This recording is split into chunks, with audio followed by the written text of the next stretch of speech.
You were asking me if they held the rope during a tag match last night. How do you know this stuff? Welcome to 141 and 2/3%, the wrestling podcast hosted by two lapsed wrestling fans who could literally stop watching wrestling at any time. We are live, kinda. And in living color, like Mussolini.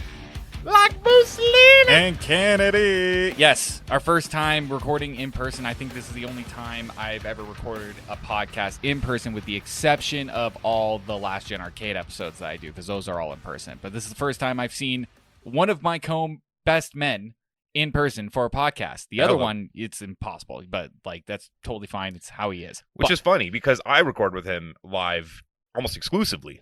I think how can you nail him down? How can you nail him down? Because he lives like 5 minutes away from me. It's true. It's a lot easier to get him to come up here and hang out, and he eats all my food.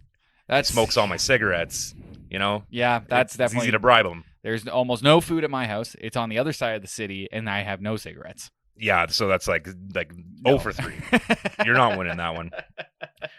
We got a lot to talk about today. Oh, boy, we are in the heat of WrestleMania weekend. I am feeling good. I'm already half a beer down, and it's 2 o'clock in the afternoon. Let's go. Yeah, I feel like absolute fucking trash, honestly. I got way too drunk. It's not that I got too drunk last night. I got too drunk after Mania, and I also smoked like 25 cigarettes. It was disgusting. So I'm not feeling great right now. I'm sure once some of the booze kicks in and we start watching what is going to be the greatest night of WrestleMania ever. It's going to be so good. Last night was great. Oh, it was so good. Even I was driving home, and I was thinking to myself, for a second, you know what? Like, everything kind of happened exactly how I thought it was going to go down. And then I went back and I looked at the highlight reel on Instagram of all the things that went down, and I was like, oh, I love that. Oh, I love that part too. Oh, this was really good. And then this is like one of the greatest nights of WrestleMania ever. And it's the night one, it's the mid-card night. You know what I mean? Honestly, like tonight is absolutely stacked. And when I came home, I was hanging out right here in this room, and I was watching the main event again. And in order to get there, I had to fast forward through everything. Yeah. So you're doing that thing where you're holding the button and it's like blip, blip, blip, blip. And so I'm just like reliving the whole night in half a second chunks every 30 seconds. And I'm like, oh yeah, that thing. Oh yeah, that was great. Oh, so cool. So I am absolutely hyped up for this. But tonight, today, we're going to talk about Smackdown. We're going to talk about the Hall of Fame briefly. And we're going to talk about Mania Night 1. And then we'll have another podcast at our normal time in the midweek where we do Raw and Night 2. You didn't really watch Hall of Fame, though, right? So No, I didn't watch Hall of Fame. I guess we could have watched it when I first showed up here just to get me caught up. I caught a couple of clips, but I was mostly just living vicariously through you and your text messages of you going like, oh, my God, Will. Yeah. You don't know what's going on here. And we'll get to it, too. But I ended up watching the second half first. Okay. Because of a technological issue, and then the first half next. So it made things almost weirder, but we'll get to that later on the show. Let's touch on some news. I don't really have much news to speak of. Like, the only real true news, there's 2 news pieces this week that are super big. One is that Rossy Ogawa showed up backstage at Mania, and that got out on the internet. Oh. And then at Stand and Deliver, he was in the crowd with William Regal and also Julia, who is, for those of you who don't know, she is an English-born Italian-Japanese woman wrestler who is absolutely fucking fantastic. She is so incredible. It's such a huge signing. Yeah. I'm surprised they're putting her on NXT, but I think like it's almost insulting because like you just signed Jade Cargill and you put her right on the main roster, even though you had to retrain her for 6 months. Like, Julia fucking slaps. I don't know why they're putting her on it. Maybe it's just because she knows how to work. Maybe they're just going to give her a little run in NXT with some of the other high flyers and then work her way into the WWE style and then push her in. The NXT roster is really solid. Maybe because they're young and they really, really want it. But I caught the last 3 matches of Stand and Deliver yesterday morning, and each one banger after banger. So after good, banger. Yeah. And just great stuff. So throwing Julia into that mix, I think it's going to be great because she's going to mix it up with some kids that really, really want it, that want it, and then eventually probably will get thrown into the main event scene in the next 6 months or something like that. Yeah. Like I'm interested to see her progression in NXT. I don't really watch enough NXT because this takes up so much time. We're watching 5 hours of wrestling a week already, and then recording for 2 hours at best, and we're then talking editing 8 to 9 hours of wrestling content between us. Yeah. and also, like, it's at the point too where it's like I used to watch wrestling and I'd be on my Switch or doing other things and kind of watching wrestling. Oh, I don't really care about this match. Oh, it's the dancing girls. Okay, I go play a little Switch and kind of look up I can't do that anymore because I'm writing all the notes. Yeah. And I'm just like zeroed in on it and like, oh God, this is awful. So now I keep trying to watch it a little bit delayed so that I can skip the commercials because it really helps knock down that time. But yeah, everything I've watched in NXT I enjoy. It's a little 90s-ish. It's a little bit more like over the top. There's a lot more comedy bits. Yeah, and some more like McMahon era gimmicks, like Tony D'Angelo. Like Tony D'Angelo, yeah. That's the one that came to mind where I was like, yeah, you know what? And even like Ilya, I don't know, Smirnoff. Dragunov. Sorry. Ilya Smirnoff. Like, okay, first of all, Dragunov, like we all know where that's coming from. Yeah. And Russian, like, yeah, there's some Vince McMahon era kind of gimmicks, but I think it's also kind of smart to have kids have these kinds of gimmicks early on so they can figure out how to make shit like that's terrible work. Definitely. Yeah. And I mean, like, Ilya's not like evil Russian man. No, he's not quite He's just incredibly Russian man. Yeah. So, it's like he's not really playing into it as much. It's just like it's almost like he is already a stereotype. He's not playing one. Yeah. He's just an aggressive, tiny, little, angry-looking Russian man. Yeah, I know who I am. I will. Yeah. Watch me do my thing. But yeah, it was fun to watch Stand and Deliver. Some storylines I haven't really seen in a while, like the match with Lyra Valkyria and oh God, what's her name? Oh, Roxanne Perez. Yeah. That was all like last time I watched NXT. That was still kind of doing stuff, and I mean the Trick and Carmelo and Mello stuff has been going on forever. Yeah. And it's been a slow build, but it was nice to see the conclusion of that, and they put on a hell of a match. Yep. And of course, Ilya Dragunov, who I'm a big fan of. I don't know how well he's going to translate to the main roster when he makes the jump, because time and time again, it's been proven that the NXT fans are not. Like, the Raw SmackDown fans are not NXT fans. Right. Like, they are and they aren't. But there's a large crowd that does not watch NXT at all, period, does not give a shit. So there's been struggles transitioning some of these superstars to the main card and having them mean something. And I think sometimes people work as headliners, but they don't work as mid-card guys. Yeah. And, like, Ilya kind of feels that way to me. I could see Ilya being, like, an Intercontinental champion, but I just don't see them putting him over as the world champion. And I don't think you want him in like Grayson Waller territory, like in like the bottom mid card or the. Yeah. We'll see where it goes. Anyways, that's not all important. We should continue on. The other big piece of news that came out today was Tony Khan. It didn't come out today. It came out yesterday, but it's been confirmed today. Tony Khan is actually going to air the CM Punk Jungle Boy footage on Wednesday. And I don't know if he's just trying to get hype points.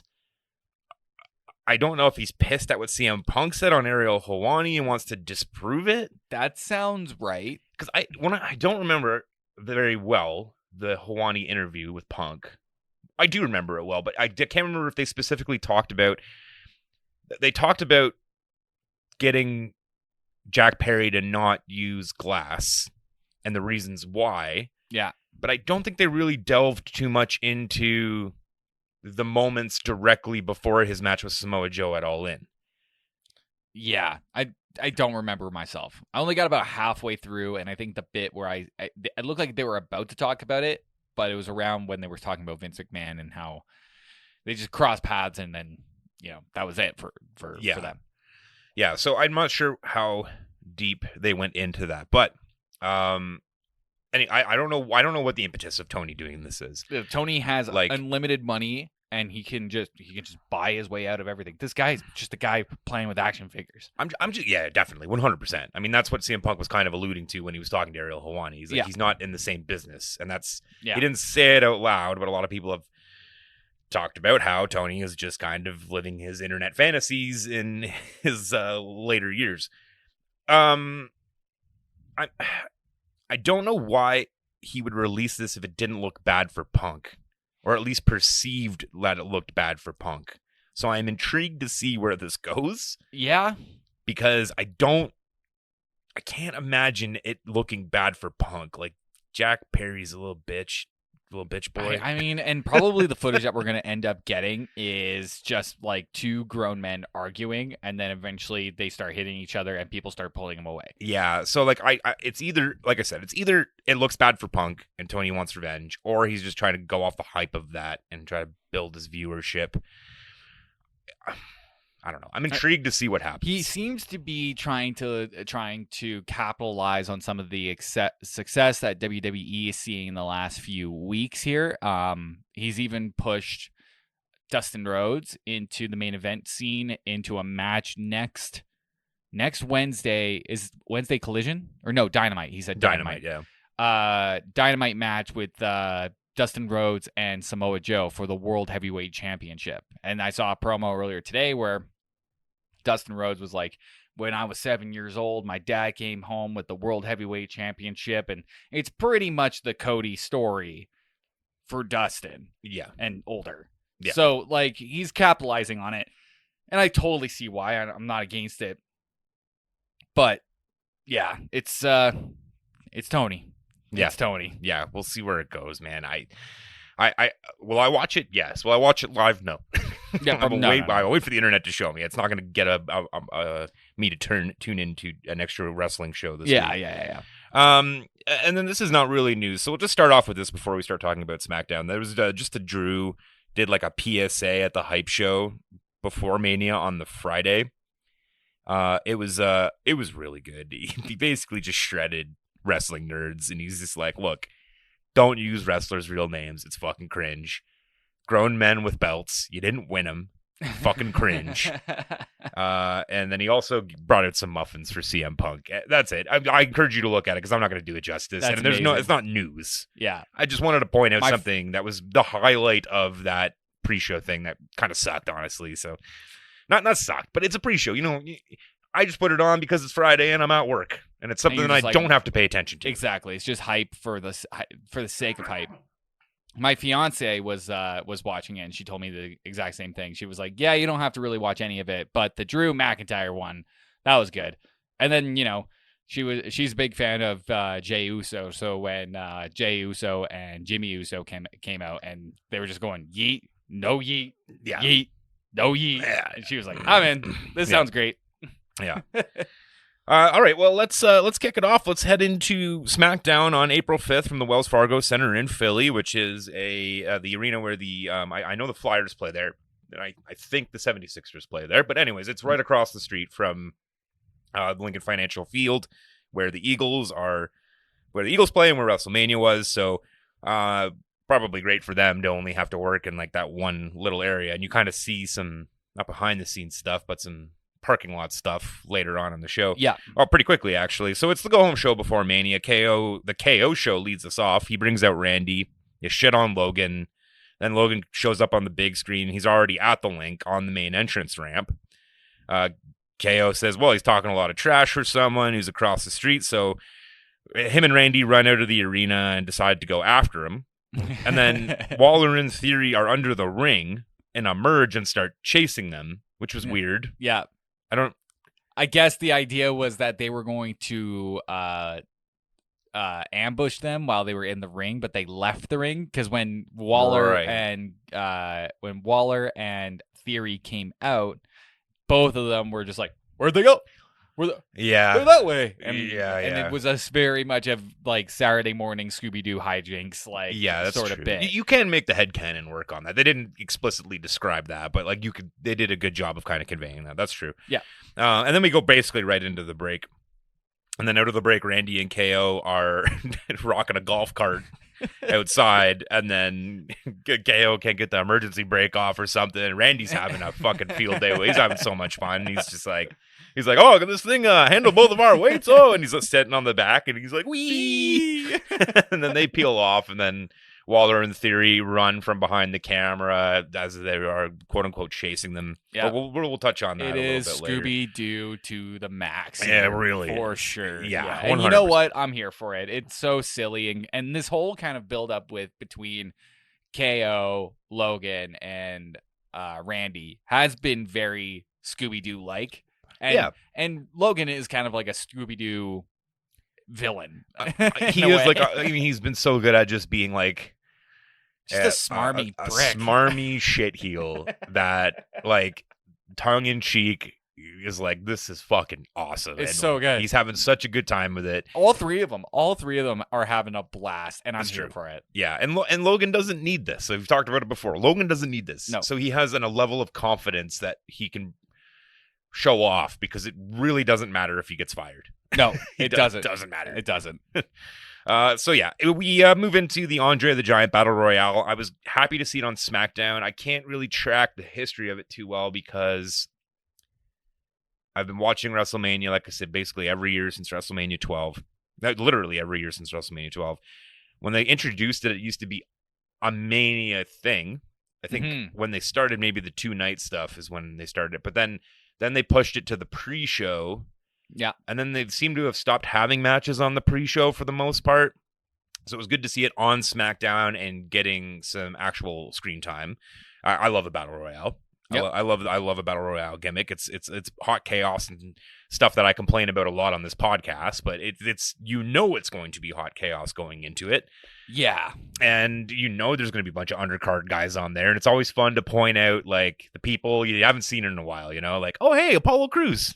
Yeah. How are you doing? You're still here. And like, oh yeah, well, like Indus and Jinder kind of had a moment a few months ago, but like they're definitely kind of they're down to like the main event, like Saturday night sort of stuff. And it is what it is. If they do a house show, well, they won't do a house show in Calgary, but it was just announced. Actually, that's kind of news that we put. It is, yeah, definitely. For us, they announced that Monday Night Raw is coming to Calgary on September 9th.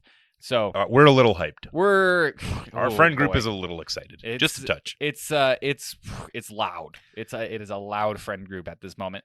And I was thinking to myself, like, if Jinder comes out, like, because they'll do a couple dark matches, like maybe one or two beforehand, and then maybe another one at the end.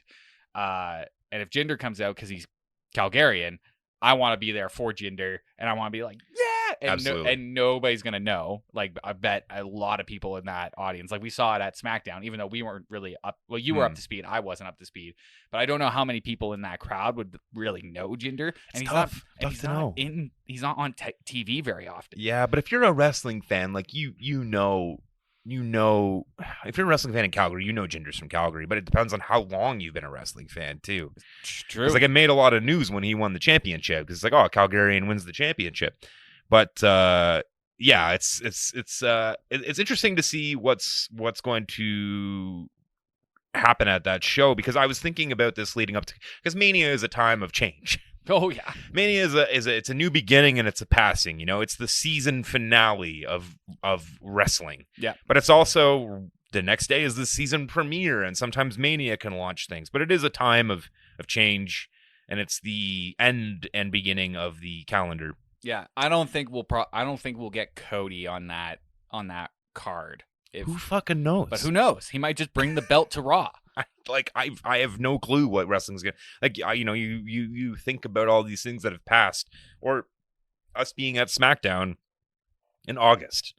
The things like Omos was on that card against AJ Styles, and Edge was there. Edge was there. Yeah, and Rey Mysterio won the U.S. Championship, and Santos was hurt, and that was from Austin Theory. And Jay left the Bloodline officially in Calgary, and that's true. Yeah, like that. All this shit happened so long ago, and so who knows where we're gonna be in 6 months or whatever wrestling, it is, baby. 4 months. Anyways, we'll keep going. So the Andre the Giant Battle Royale. Good to see Omos. Good to see Apollo Crews. Good to see there was someone else in there that I was like, oh, hey, that guy. I fucking forgot about that guy, but I didn't write it down, so it's not important. A good bit at the beginning with Pretty Deadly trying to get everyone to team up, and the bell rings, and everyone stands there. What's that? It's Elton, Prince, and what's the other guy's name? Oh, I don't. Nathan for you. Nathan for you gets eliminated by Omos. And then Elton just jumps over the ropes and bails. Like, I'm good. Eliminates himself. Very good. I wrote here, oh no, I think Omos just murdered JD McDonough in the middle of the ring because he slammed him so hard and JD sold it so well. He just flipped over and just like dead fished on his belly. Omos eliminates himself during the break, which was kind of unfortunate and weird. I don't know if it was a timing issue. He clotheslined, I think one of the Indus Sheer guys. It was a big man. And he went over with him and eliminated himself. So there goes that guy. Yeah. And then the line was delivered. We got Otis, Tozawa, Bronson Reed, and Ivar in the ring. And the I believe it was God, I'm so hungover, guys. My brain is not working correctly. Okay. Not Corey Graves, Wade Barrett. Oh, okay. Wade Barrett says the meat planets are aligning. It also might have been Corey Graves. My brain's dead. The meat planets are aligning. Yeah. And JD McDonough cheats and eliminates Ricochet. I was really hoping for a spot between the two of them. And I know it's the Andre the Giant Battle Royale, so I think not a lot of room to move around. Yeah, I sent a message to you. I was like, do traditionally like big guys win the Andre the Giant like Battle Royale? And like, yeah, in my memory, yes. Yeah. I could be wrong about that. But in my memory, typically, it's big guys. Yeah. Actually, let's look that up. Yeah, because when I was looking it up, I was like, oh, out of everybody in here, I think the guy, like some of the people that are getting the most push was like Ricochet. And maybe I was actually kind of like, maybe JD can get it just to give him more of a push as well. So I was actually expecting a bit of a spot between JD and Ricochet because both of them have been so good. And both of them are not at Mania. So it was like, I wanted to see a spot between those two. And it didn't really happen. It kind of did, but it didn't really happen. And it seemed like when Ricochet was eliminated, it seemed like it might have been a mistake, but not really. Yeah, I think it was like pretty straightforward. So yeah, the winners of this have been Cesaro, Big Show, Baron Corbin, Mojo Rawley. Wow, I don't even know who that is. No, I have no clue. I'm just looking it up right now. Nope, don't have any clue. Mojo Jojo, former football player. Oh, a big guy. Don't know who he is. Give it 1 year. Oh, know what? No, I'm going to save that because that's spoiled from WrestleMania. Matt Hardy, Braun Strowman, Jey Uso, Madcap Moss, Bobby Lashley, and Bronson Reed. So yeah, typically big guys. Yeah. So Tozawa gets fucking thrown. Like Otis gets eliminated. Yeah. By Ivar, I believe. Something like that. Yeah. He's on the outside. Ivar picks up Tozawa. And the bit here is to launch him into Otis, and presumably, I assume, Otis catches him and saves him and keeps him in or something. Or, like, falls back or whatever, and he's also eliminated. Whatever it needs to be. Yeah, right. Otis is already eliminated at that point. Yeah. So he's out there, and they go for and Ivar yeets Tozawa, and he kind of fucking, like, he threw him like a lawn dart. A little bit. Well, a lawn dart would be up, but he threw him like a dart or a javelin. Yep. I don't think he got the cross very well. Yeah. And so he just kind of goes head first into Otis. Otis goes to grab him and just kind of whiffs. Because, Otis is a big guy. Otis is a big guy. His arms are, like, huge. So it's hard for him to kind of, like, going up. Like, especially if Tozawa... Like catching a football is hard. Yeah, if Tozawa's going, like, an arrow towards him above his head, that's not going to be easy. It should have been more of a crossbody toss. Yes. And, he biffs it, he misses, and I swear to God, the bump that Tozawa took, it looked like he died. Like, he fell on his neck. I watched it 4 times, and I watched it 3 times for Tozawa, and then I'm like, I got to go back one more time and make sure Otis didn't get like a knee to the nose, because that's another thing. That could happen. The way he was thrown, and all his focus is trying to catch him, he could have easily just caught a knee right to the nose and broken his nose. But everything seems to be okay with him. He posted something on social media. He seemed to be okay in the immediate aftermath as well. So that's good. Those refs were like on them, going absolutely, like, oh shit. And then there's a pause in the match where both Ivar and Bronson are like, yeah. And so also I was thinking like, oh shit, we got a show to perform.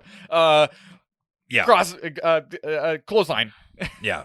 And there's a very real possibility in my mind, that Tozawa was supposed to win that match. I think that's possible as well.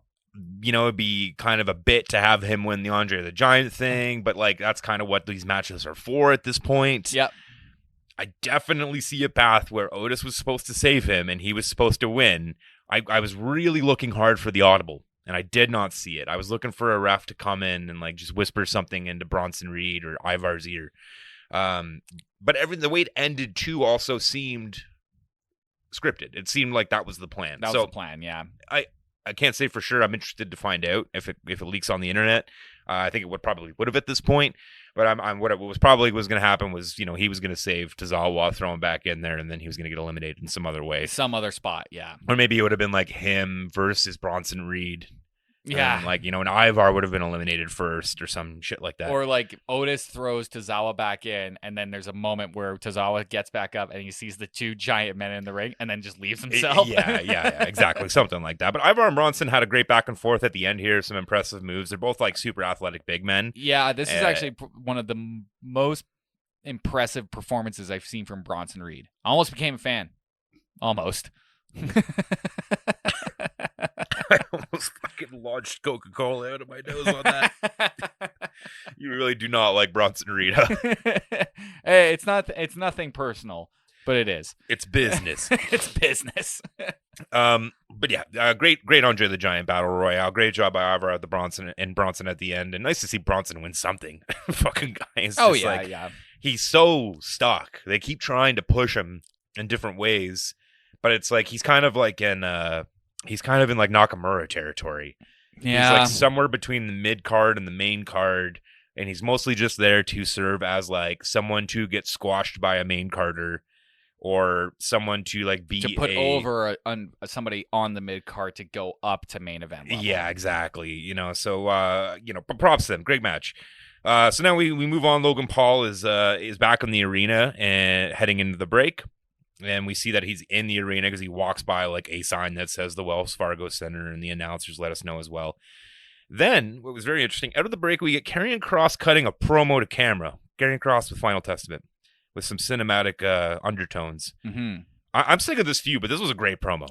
Is he taking more of like a crazy man sort of approach? Because it felt like for a while, Karrion Kross and Final Testament, specifically Karrion Kross, was taking more of like a dark, like more brutal, like toned down sort of thing. Yeah. But since that last like run in that they had with Street Profits and Bobby Lashley, mm-hmm. he's transformed into this kind of wild evil man. And this promo to camera was pretty good when he took it in that direction, where he's just like, I'm crazy. Yeah, and I thought it was like super well done. Again, like my problems with Final Testament, like I like Karrion Kross, I like Scarlett. I think there is a place for them. Yeah, it's like, and he can work and he can talk on the mic. It's just not quite there, and I don't think Final Testament is the answer because there's just too many parts. Like I know that AOP wouldn't come back without Paul Ellering, and I love Paul Ellering. I respect Paul Ellering. But he's not doing anything out there. No, he's raising his fist up. He's completely pointless, So, but yeah, I mean, we're spending too much time on this promo. But I just wanted to point out that as sick as I am of this entire thing, it was a good promo, and I appreciate it. So Logan's heading out to the ring. He's promoing on Randy and KO. He's going to throw it to the Link on the Jumbotron, and it won't be a pretty scene. Waller and Theory are on the ramp. They're looking confused. They're Scooby-Dooing. They're basically Shaggy and Scoob going like, Zoinks? Where are they? Yeah, I don't evil know, Shaggy and Scoob. And they don't know where they are. And then Randy and KO emerge from under the ring. Amazing. And then Logan sees them. It's again a cartoon. Logan like might as well have his eyes pop out of his head. He tries to run away. He gets thrown back into the ring. He gets stunned. The crowd's chanting for an RKO. He gets RKO'd. Everyone's having a great time. Everybody's having a good time. Everyone's having a great time. I saw a clip afterwards. Randy took the belt and he was running up, or he was walking up stage with the United States Championship, just like shit-eating grin, just having a. And then a production person came up behind him, ran and tapped it on the back, and looked like she said something to him. And as she says something. He's like, "Oh!" They both start running off stage, but not to the back, like where everybody's walking in. Right. It's to the side. Upside stage. Literally, as they're running off stage, Legado del Fantasma are coming out. Get the fuck off here! Go! It's a short break. Yeah. So speaking of that, we cut to Carlito's standing over Dragon Lee's lifeless body. Yep. And I wrote here, like, we have a little bit of hindsight's 2020 here, but I smell a Carlito heel turn coming.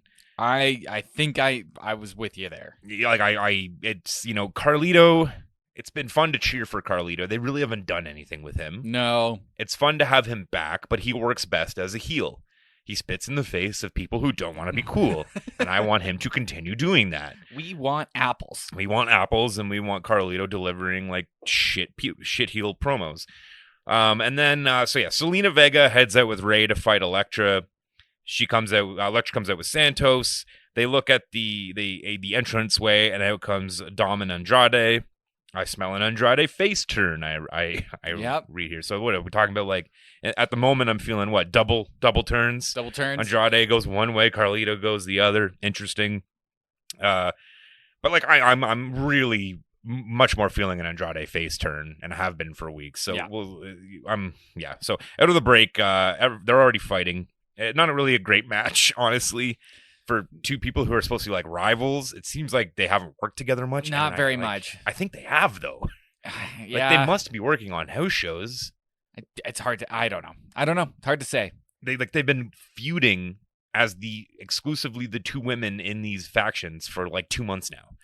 Yeah, but Selena is like, she always looks like she just had to stop her stream before. Oh, she's definitely going for that too. Yeah, like she's literally wearing like Overwatch gear. Yeah. Into the ring. I think she even has like a headpiece on. Yeah. She's got the cat headphone thing all the time. Yeah.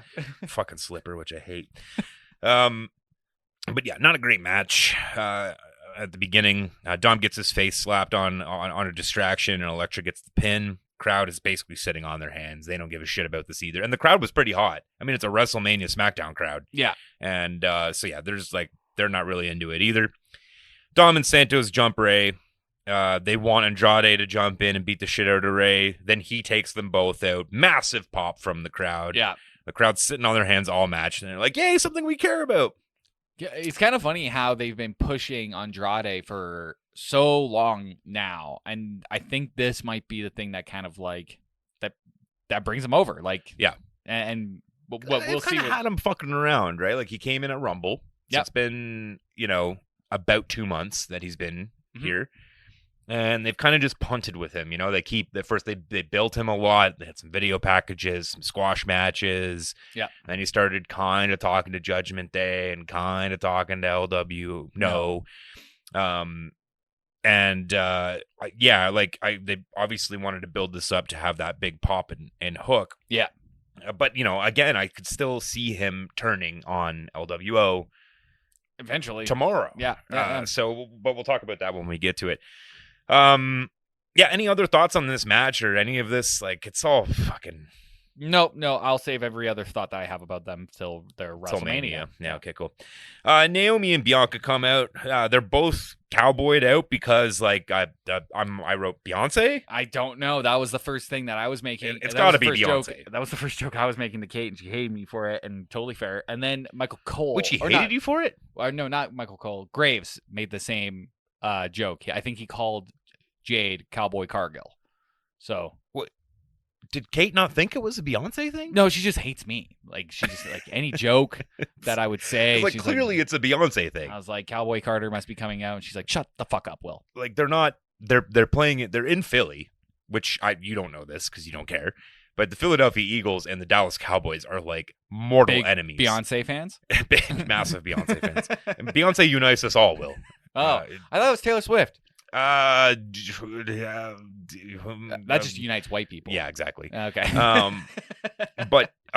So very weird. It's got to be because of Beyonce. Whatever. Okay, sure.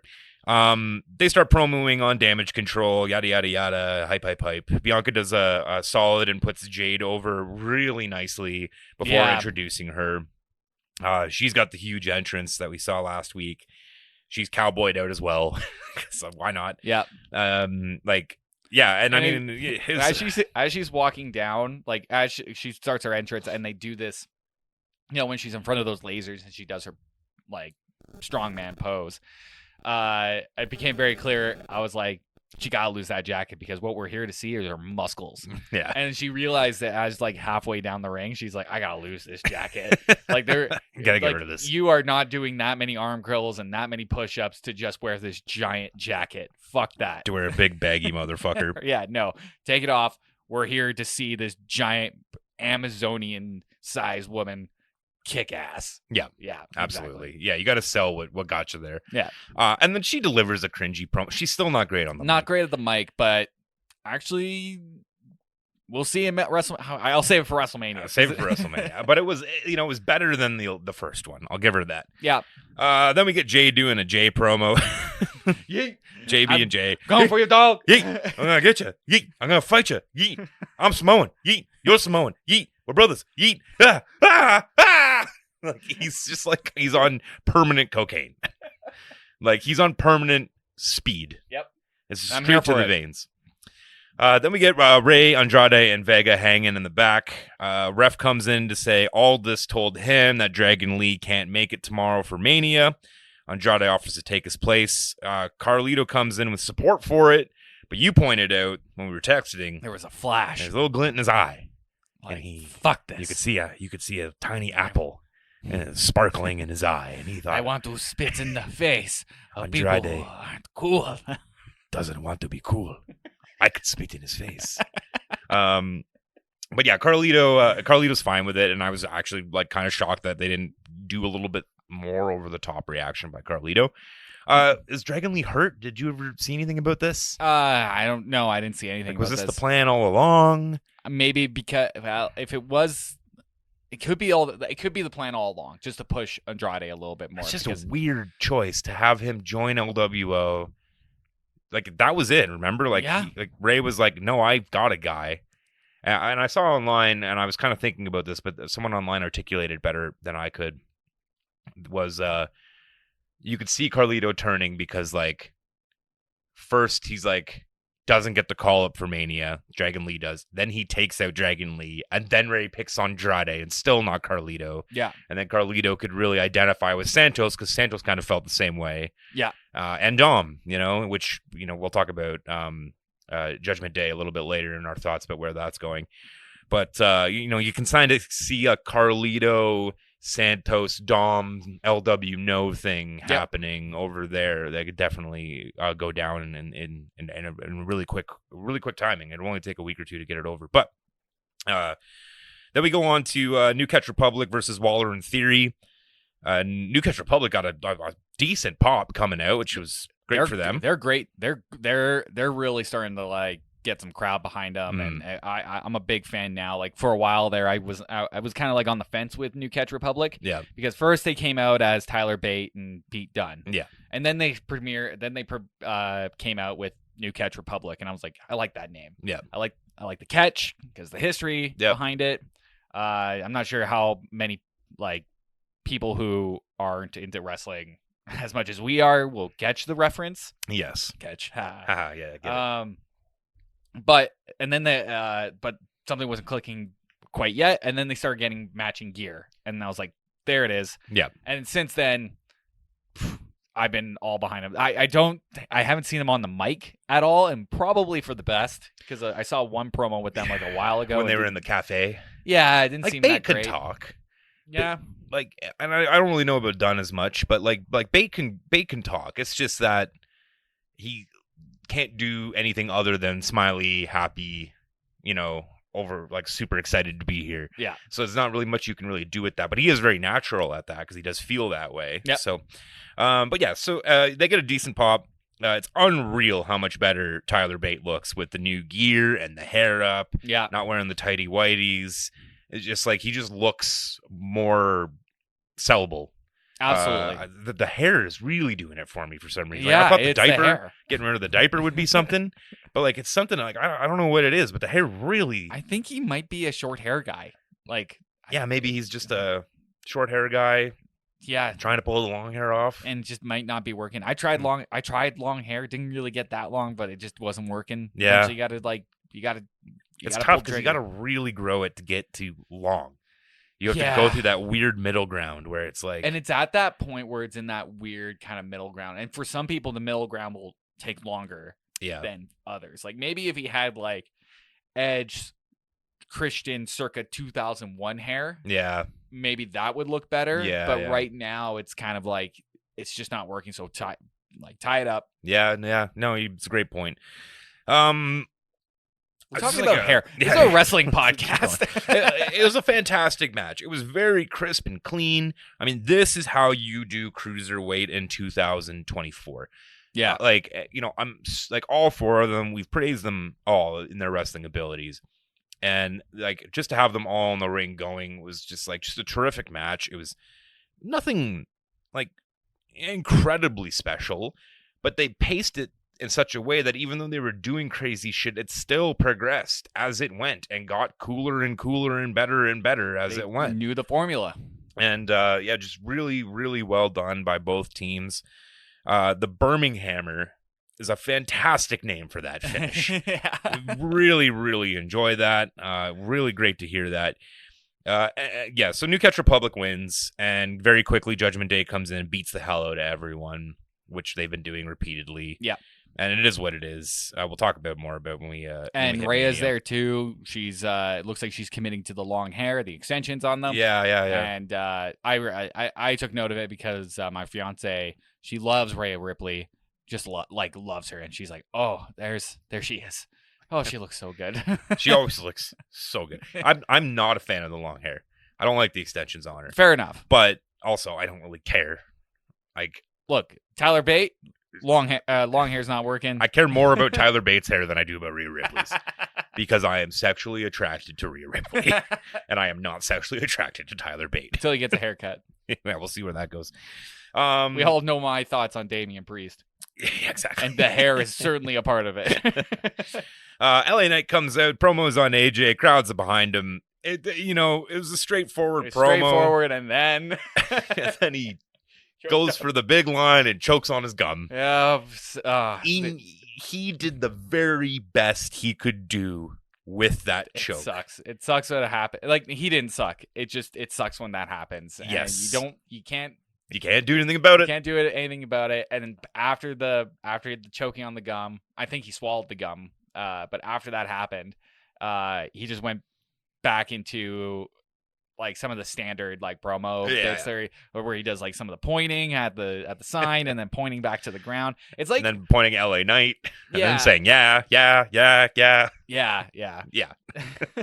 And it felt what made me realize something with LA Knight in the promo here, and I guess this is like one of those things that you'll go like, yeah, Will, you fucking dummy, of course it is, but it's like promoing in the way that LA Knight does, where it's not scripted. It doesn't feel scripted to me, at least. I feel like he goes out there and he has a direction that he needs to go, but he's not going to be like, what are the exact words I need to say? He might have a line or two that he's like, especially if something is going to happen at some point. Yeah, you probably want to use a specific line. Mm-hmm. But it became clear to me that like he has. It's like freestyle rapping. You have like certain things in your head, like phrases or words or something like that start off as launching points. Right. And he just had to go back to zero and start from that launching point again. So it felt like half a promo, and then it felt like half a promo again. Yes, definitely. So I love LA Knight. That just sucks. That's just unfortunate. That's the nature of the game. And unfortunately, it was on WrestleMania weekend. Yeah, but he recovered pretty well, and all things considered. I can't wait for the match. I can't believe AJ didn't run in. I wanted him to, or at least cut to the footage of them at the event where LA Knight and AJ started attacking each other. I was surprised they didn't show that either, because that was amazing, and they're swearing at each other. Yeah, and AJ's bleeding from the face at the end, and and AJ hits LA Knight with a real wrestling double leg scoop. Thing, and smacks him on the ground. Totally. So it was it's great. I love for a nothing match that means it doesn't mean anything. They're milking it for all that it's worth, and I'm here for it. I'm very excited for it. Then we move on to B-Fab taking the lead on the Bobby Profits promo. Not even fucking close to as good as Final Testaments, and I'm so sick of this, all of this. What is going on here? Arguably, I'm more sick of the Bobby Profits stuff. Because number one, they need a name. I just keep calling them black people. I'm not a fan of that. I don't know why. The name. like, that's what it is. Yeah. I'm not. That's what they are. That's how they're being presented. They're not really being presented as like a McMahon cohesive unit. Yeah. And they're not. And I'm not saying they're like fucking Crime Time out here as like caricatures. But that there's no other way of really talking about them other than saying Bobby Lashley, Street Profits, and B-Fab.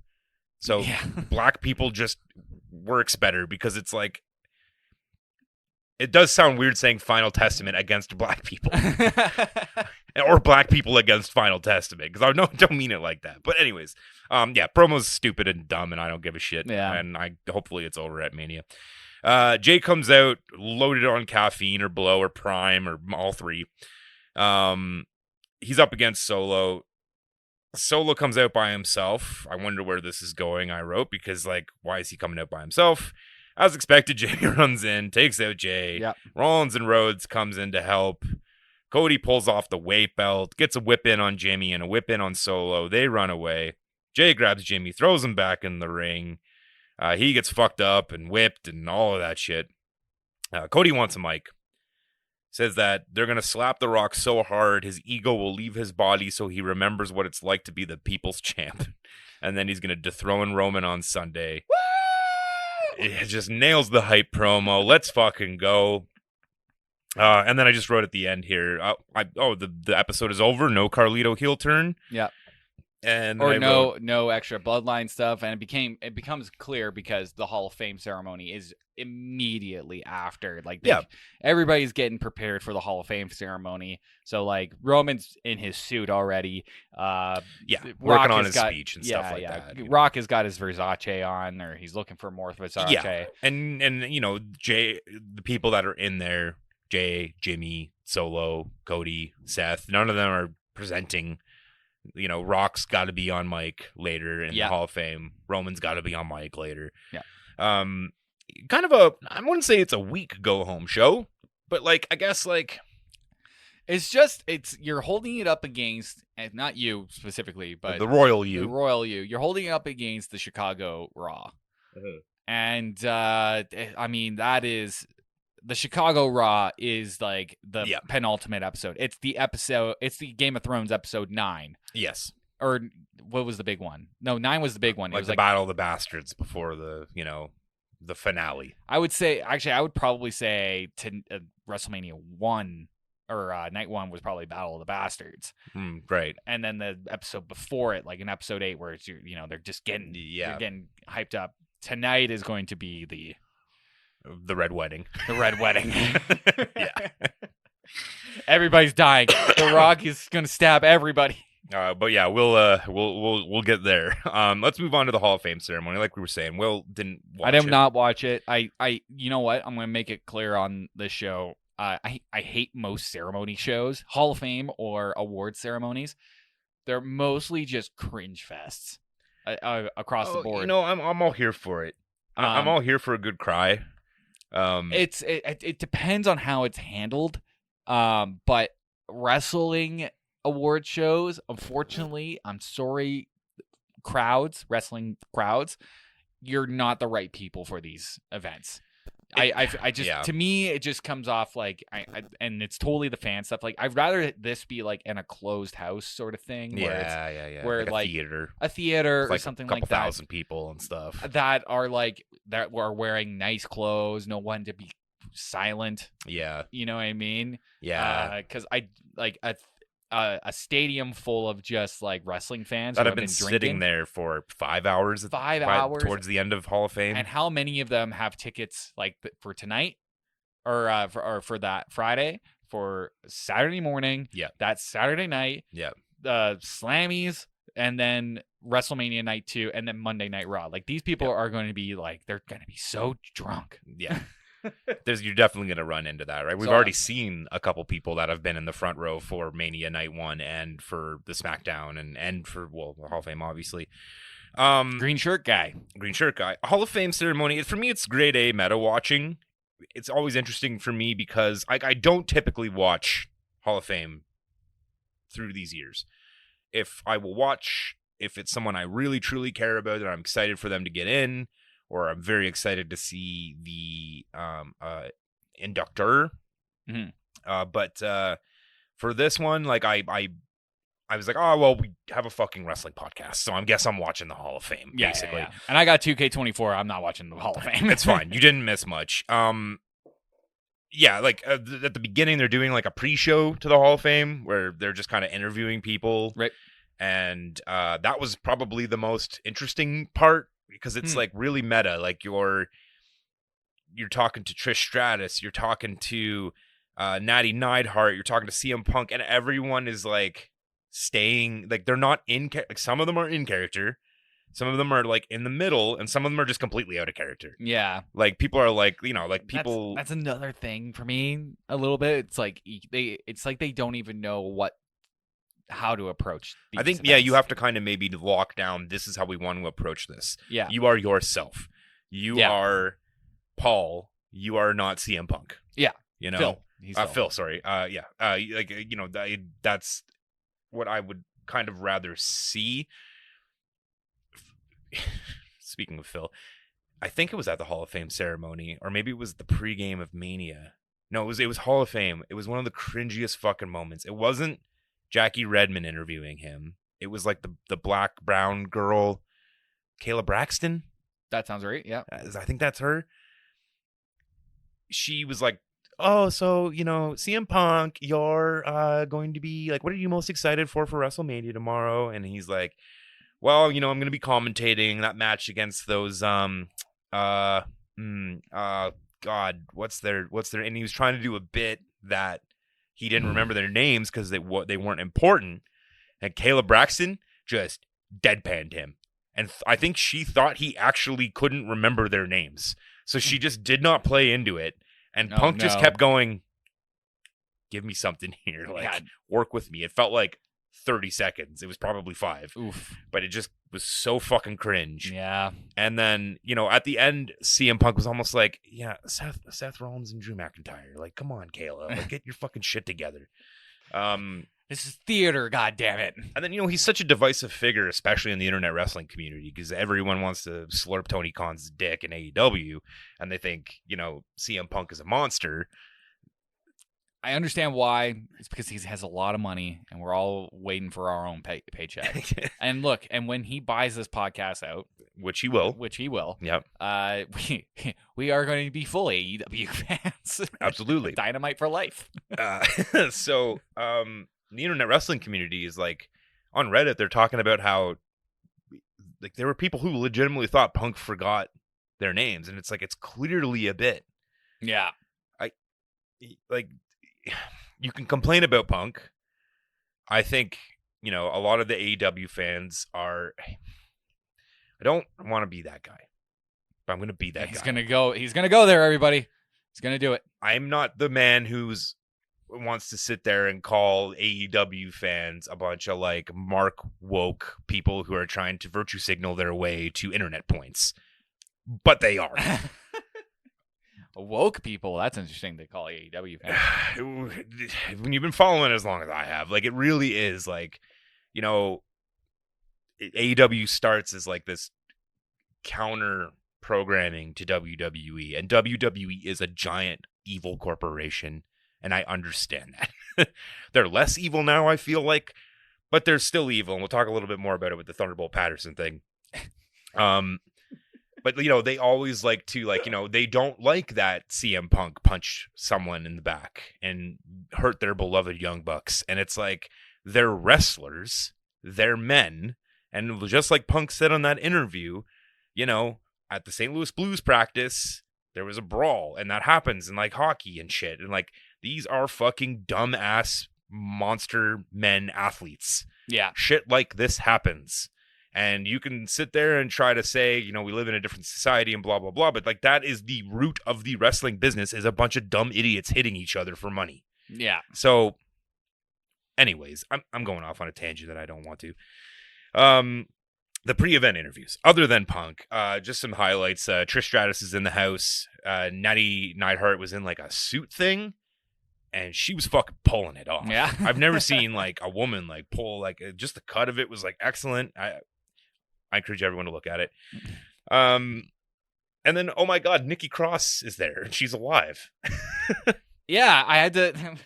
It was like for a second there, because when I was watching it, I was looking at something else that was wrestling, and then I don't know, I was dumb, and I was like looking in the background. I was like, "Where's Nikki? Where's Nikki in the background?" Because she was doing those bits for like a little while where she was just like in the background, just like staring at a wall. Yeah. Or they pulled like a cake off. Was that the Valentine's Day?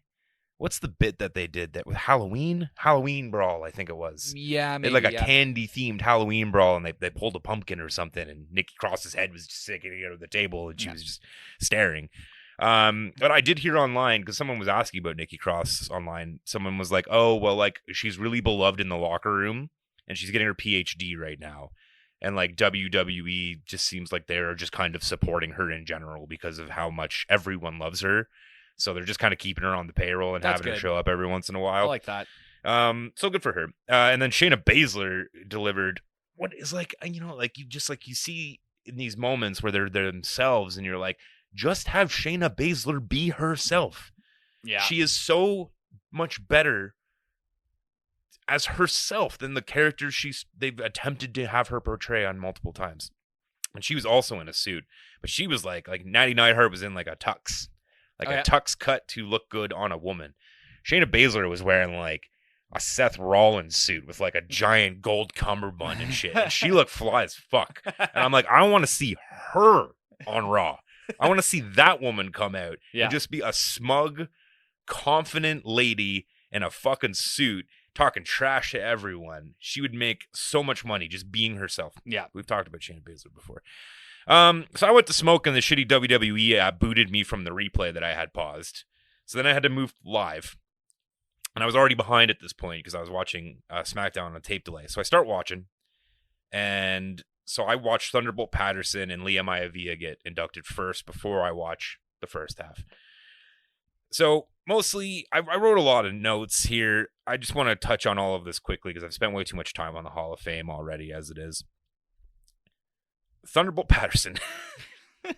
I did not watch any of this. So I will run it down a little bit more in depth for just this one in particular. Well, I want to talk about this one, and I want to talk about Paul Heyman a lot, and I want to just touch on The Rock in general. New Day heads out with Big E. Good to see them all back together.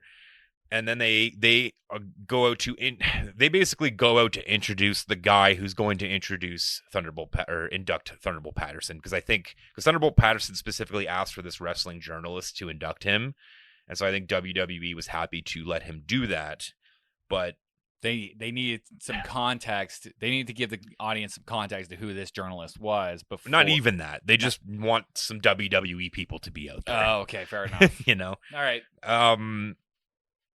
So, yeah, you know, New Day does their thing. New Day, New Days.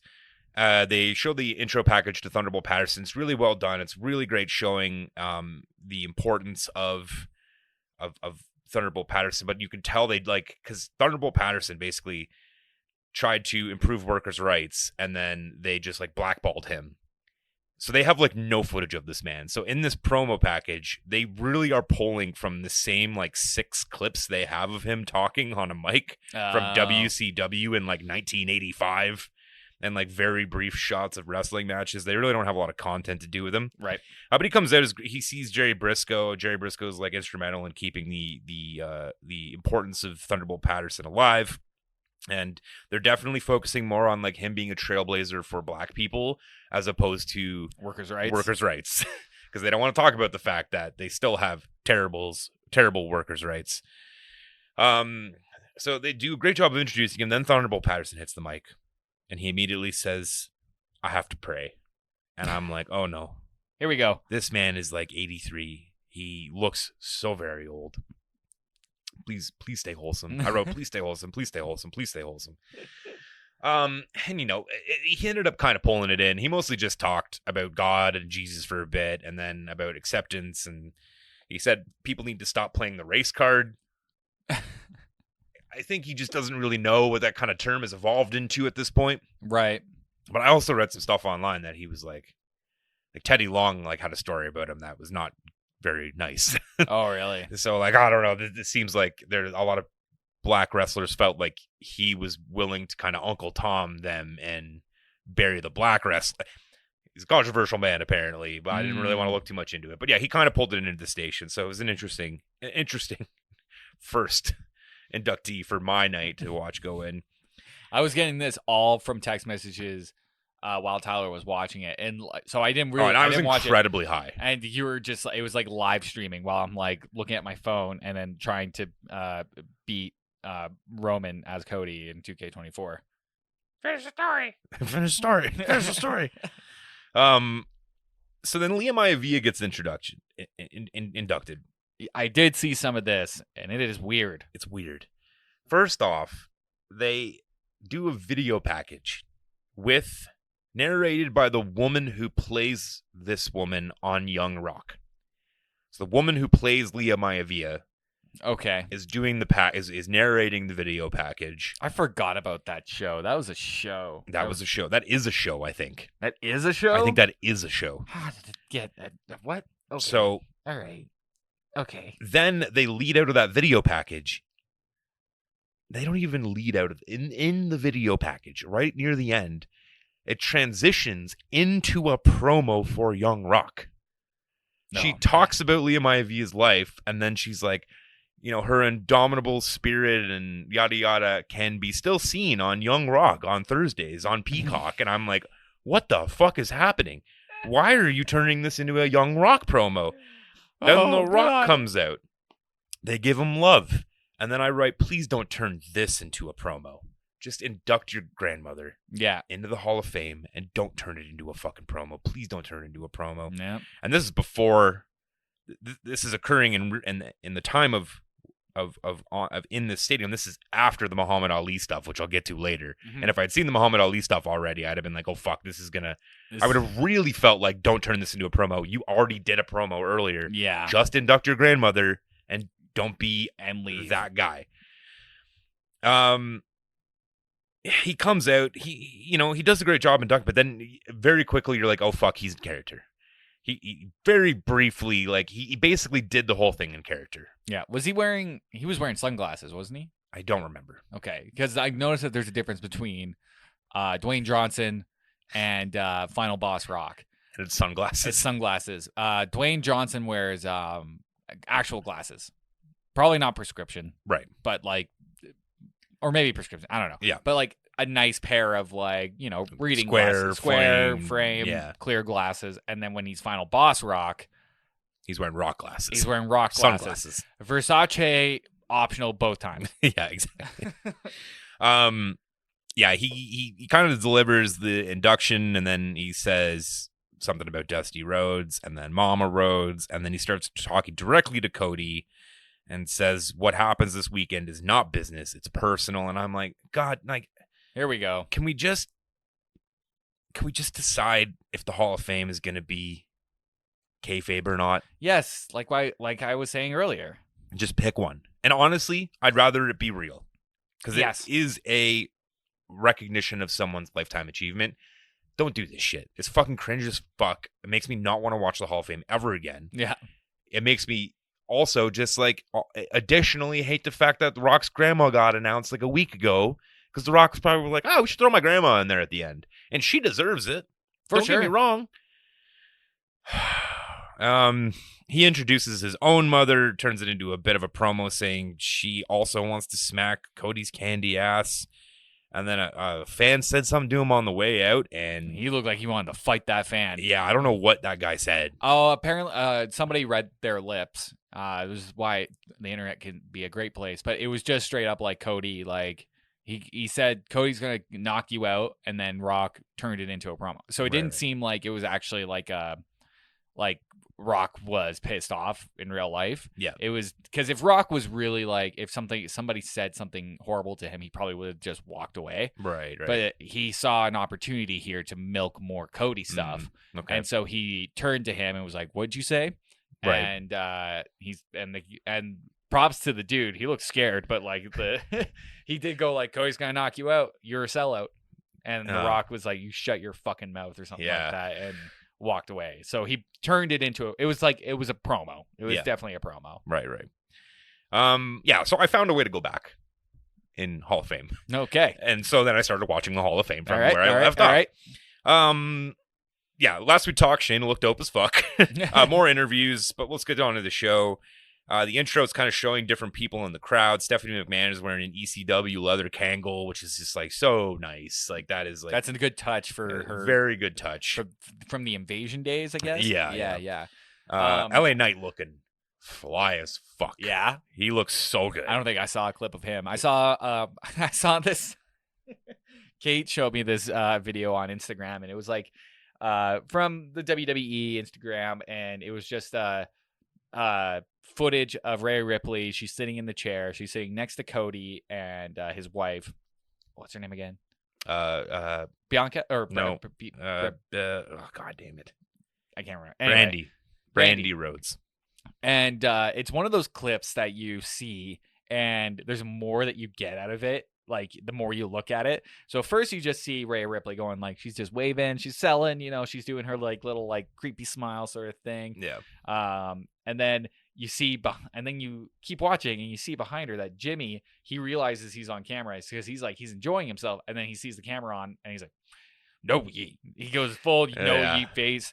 But then I looked over to Cody, and Cody and Brandy are like stone faced the entire time. They're not moving. It looked like they just had an argument.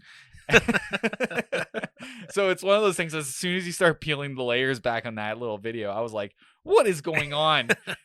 And like, did nobody prep anybody for like I do have some shit to talk about with Jimmy later on in this as well. Like so I'm gonna do Paul last. I'm just gonna get through the other stuff because Paul was the first inductee, and I was a little shocked he wasn't the last one when I was watching it on that live and I'm like, oh, he was first. That kind of makes sense. So, yeah.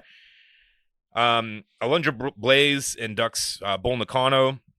Super respectful. Bull Nakano's theme played when they inducted her. And have you ever heard Bull Nakano's theme? I don't think I have. It starts with a gong, amazing. And then it's like, it's just super racist 1980s Japanese stuff. Just exact as it was written. I don't know if like I guess I can't call it racist. I don't know how Japanese people feel about getting introduced with a gong in traditional Japanese music. I think it's cool. It was fucking weird. Bull Nakano looked so hot. She looked great. She got her makeup on. Yeah. From what I saw in the clips. The Bull Nakano, like lightning. I don't know if it's lightning, but that blue kind of cracked face sort of thing. Cracked thing, yeah. Yeah, she looked great. I don't know how old she was or how old she is, but she looked great for her age. Yeah, and she delivered the whole promo in English, and she did a great job. You can tell it is her second language, but she was very emotional, and it was really touching, and it was super cool. Exactly what a Hall of Fame speech should be. Yes, and the crowd was very disrespectful. Of course they were. They were talking through the whole thing. And they did pop for her a couple times and stuff, but there is that hum of the crowd, and I guess they're probably impatient because she's speaking very broken up because it's in her second language, so she doesn't want to misspeak. Did find it funny that she did call Alundra Blaze Medusa, which was that woman's name in WCW and basically everywhere else other than WWE. It was kind of funny just to have that, but it was very emotional and touching. It was great. Undertaker came out to induct Muhammad Ali, and I skipped ahead because honestly, no offense, I don't need to know more about Muhammad Ali from the Undertaker. I know enough about Muhammad Ali's life and career. I don't really need to be told who he was by a WWE Hall of Fame induction. Yeah. So I just I'm skipping ahead 30 second, and then I see like The Rock's there. And Muhammad Ali's widow is presenting him with a belt. Yeah. And so I back. And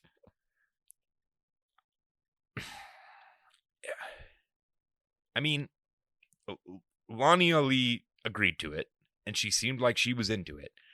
Yeah. But it was like the most cringe, disrespectful bullshit for the legacy of Muhammad Ali to use his induction to the Hall of Fame as an excuse. As a promo. To give Rock the People's Championship, which was just a Brahma Bull Championship. It wasn't like it didn't look like Muhammad Ali's World Heavyweight Championship or something that just said the People's Championship. Like, it just was a straight up Brahma Bull Championship.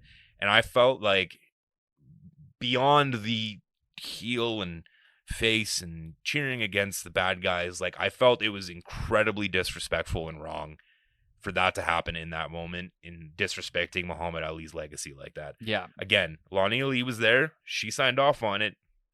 And she's probably the best person that you could do other than talking directly to Muhammad Ali. Yeah. But I just did not like it in the slightest. I thought it was fucking terrible. Yeah. And then you throw in the crowd on top of it who are booing. Yes. And it's so weird and out of left field. And yeah, from everything that I saw about it, I was like, yeah, I wrote, no, not a fan. He gets the belt. Rocca's promoting. He's just promoing again. And after what I had saw earlier, but actually later in the real world, but whatever, I didn't want to watch any more of it. It's getting late. I just skipped through it. No thanks. And then just the U.S. Express getting inducted. Bo Dallas, Taylor Rotunda, and his sister come out and they induct the U.S. Express, their father and uncle. I had to bail. Like I said, it was getting late at this point, so I zipped through it, but I saw some touching Wyndham Rotunda, Bray Wyatt tributes. And then after the speech that the U.S. Express give, it goes straight into a commercial for the Bray Wyatt documentary. Mm-hmm. And I'm like, guys, just do the award show. Just do the award show. Just do it. Yeah. Don't fucking make it about promoting Mania or promoting the new documentary on Peacock. Please, just make it about these people's lifetime achievements and move on. Yeah. Fucking fake belts and shit. Okay, quickly. Paul Heyman. I have so many notes. So I just encourage. I'm looking at it. I'm like, you want to fit this into 10 minutes, Tyler? I do not. Yeah, like I'm just gonna say, everyone should go watch it. Paul Heyman is a huge influence on what I love about wrestling. ECW was a game changer for me as a tween. I thought Roman did a fantastic job heading out to booze and getting the crowd on his side, throwing some swear words out there, talking about being shit-faced. He did a great job of kind of getting the crowd on his side before bringing out Paul. Comes out to the ECW theme, which was just like incredible, massive pop. RVD's there. Tommy Dreamer's there.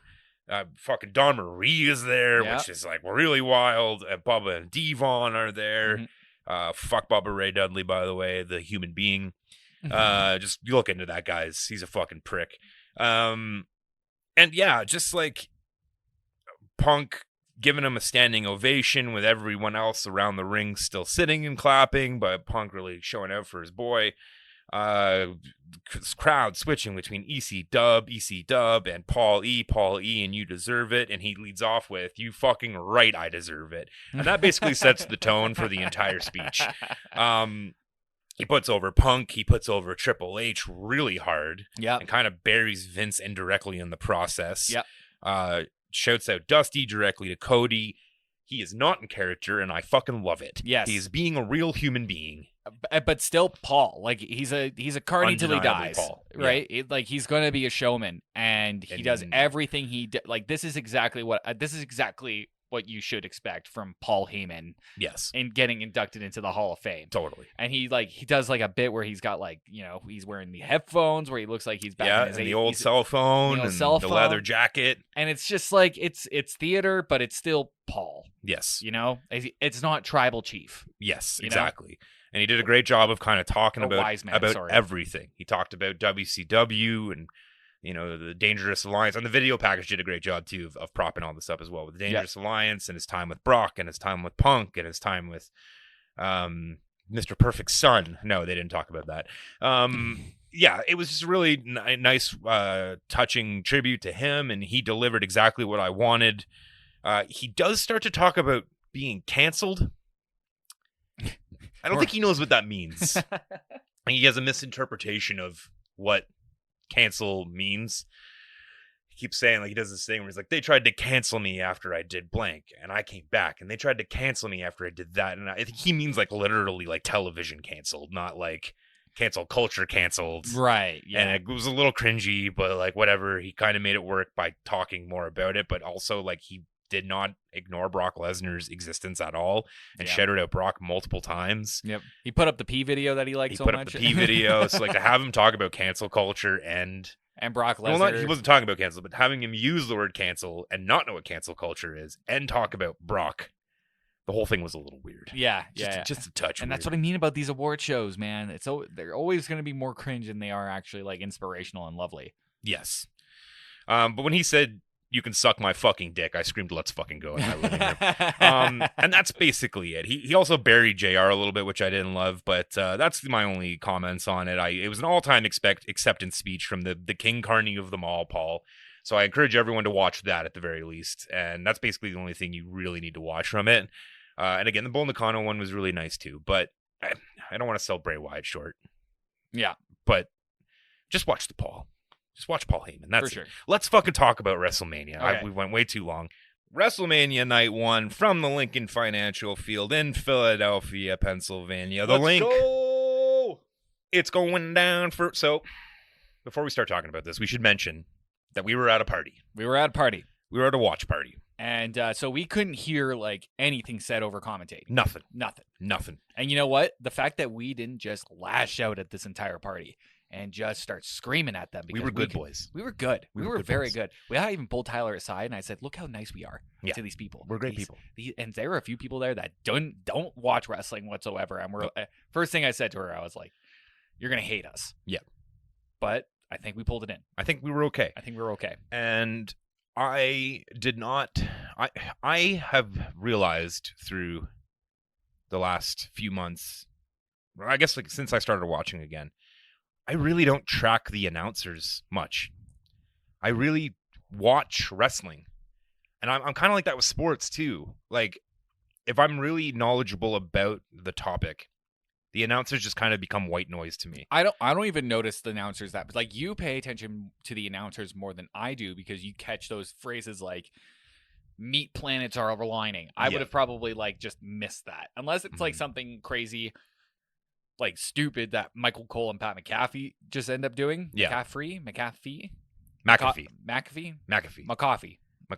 Oh man, I want coffee. I'm gonna make some coffee soon. Yeah. Unless it's something crazy that they do, like antlers or call Ricochet Puma, then I would catch that. But most of the time, I'm just kind of watching the wrestling, and even then, a little bit, I might pull up the Switch. I got remote play on my phone. I miss it.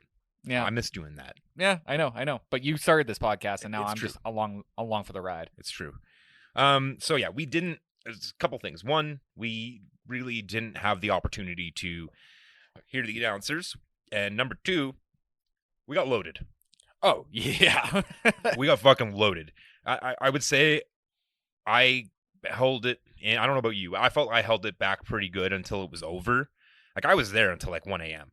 I was there for, another, like, 3 or 4 hours after Mania was over. Okay. And that's when I kind of stepped it up and went, like, beep, boop, beep, beep, boop. But I watched the matches intently. I wasn't really talking to anyone. There was just conversations happening around me. We were talking a little bit more about it in between matches and stuff. But just so everyone knows, we definitely missed stuff. We definitely did. So there will be it's a very rewatch. difficult to make notes when you're so invested in these matches, which were all great. So a lot of this is going to be just general vibes more than just like specific notes about everything. And some highlights that I felt like needed to be written down. Fair enough. We started off with a new Now, Then, and Forever graphic. And looks awesome. It looks great. It looks awesome. It is so Marvel, though. Very Marvel. So Marvel. But just different enough that I'm okay with it. It wasn't like a direct copy.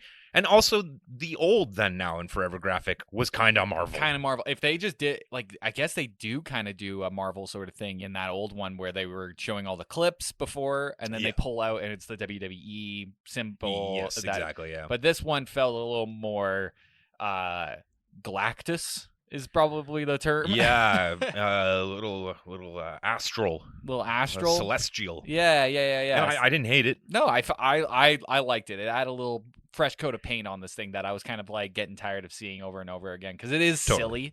The then, now, and forever. They did change who's narrating it though. I did watch it again. Oh, really? Yeah, because the original one was narrated by John Cena. Is that who it was? I've never picked up on that. I never looked it up, but just from the voice that I'm hearing, it's John Cena. Really? This new one is Triple H. I like that choice. I like that choice a lot because you think it was Cena? I don't think it was Cena. I'm pretty sure it was Cena because I guarantee you when that thing was probably made, Cena was probably like maybe not as involved as he was still contemporary-ish though. Yeah. Maybe it is Cena. Now that I think about it, but he's doing like the announcer voice. Yeah, then. Yeah, now, I can hear it. Forever. Together. I do like that Paul's doing it though. That's a nice touch. That's a lovely touch. The Prime logo. We see the Prime logo finally. The Prime logo we've talked so much about. The Prime logo looks great for what it is. Yeah, it is much more muted. Yeah. It is a outline. It is black and white. There's no color on it. That's a great choice if they're going to go this direction. Yes. I am still of the opinion that the mat is sacred.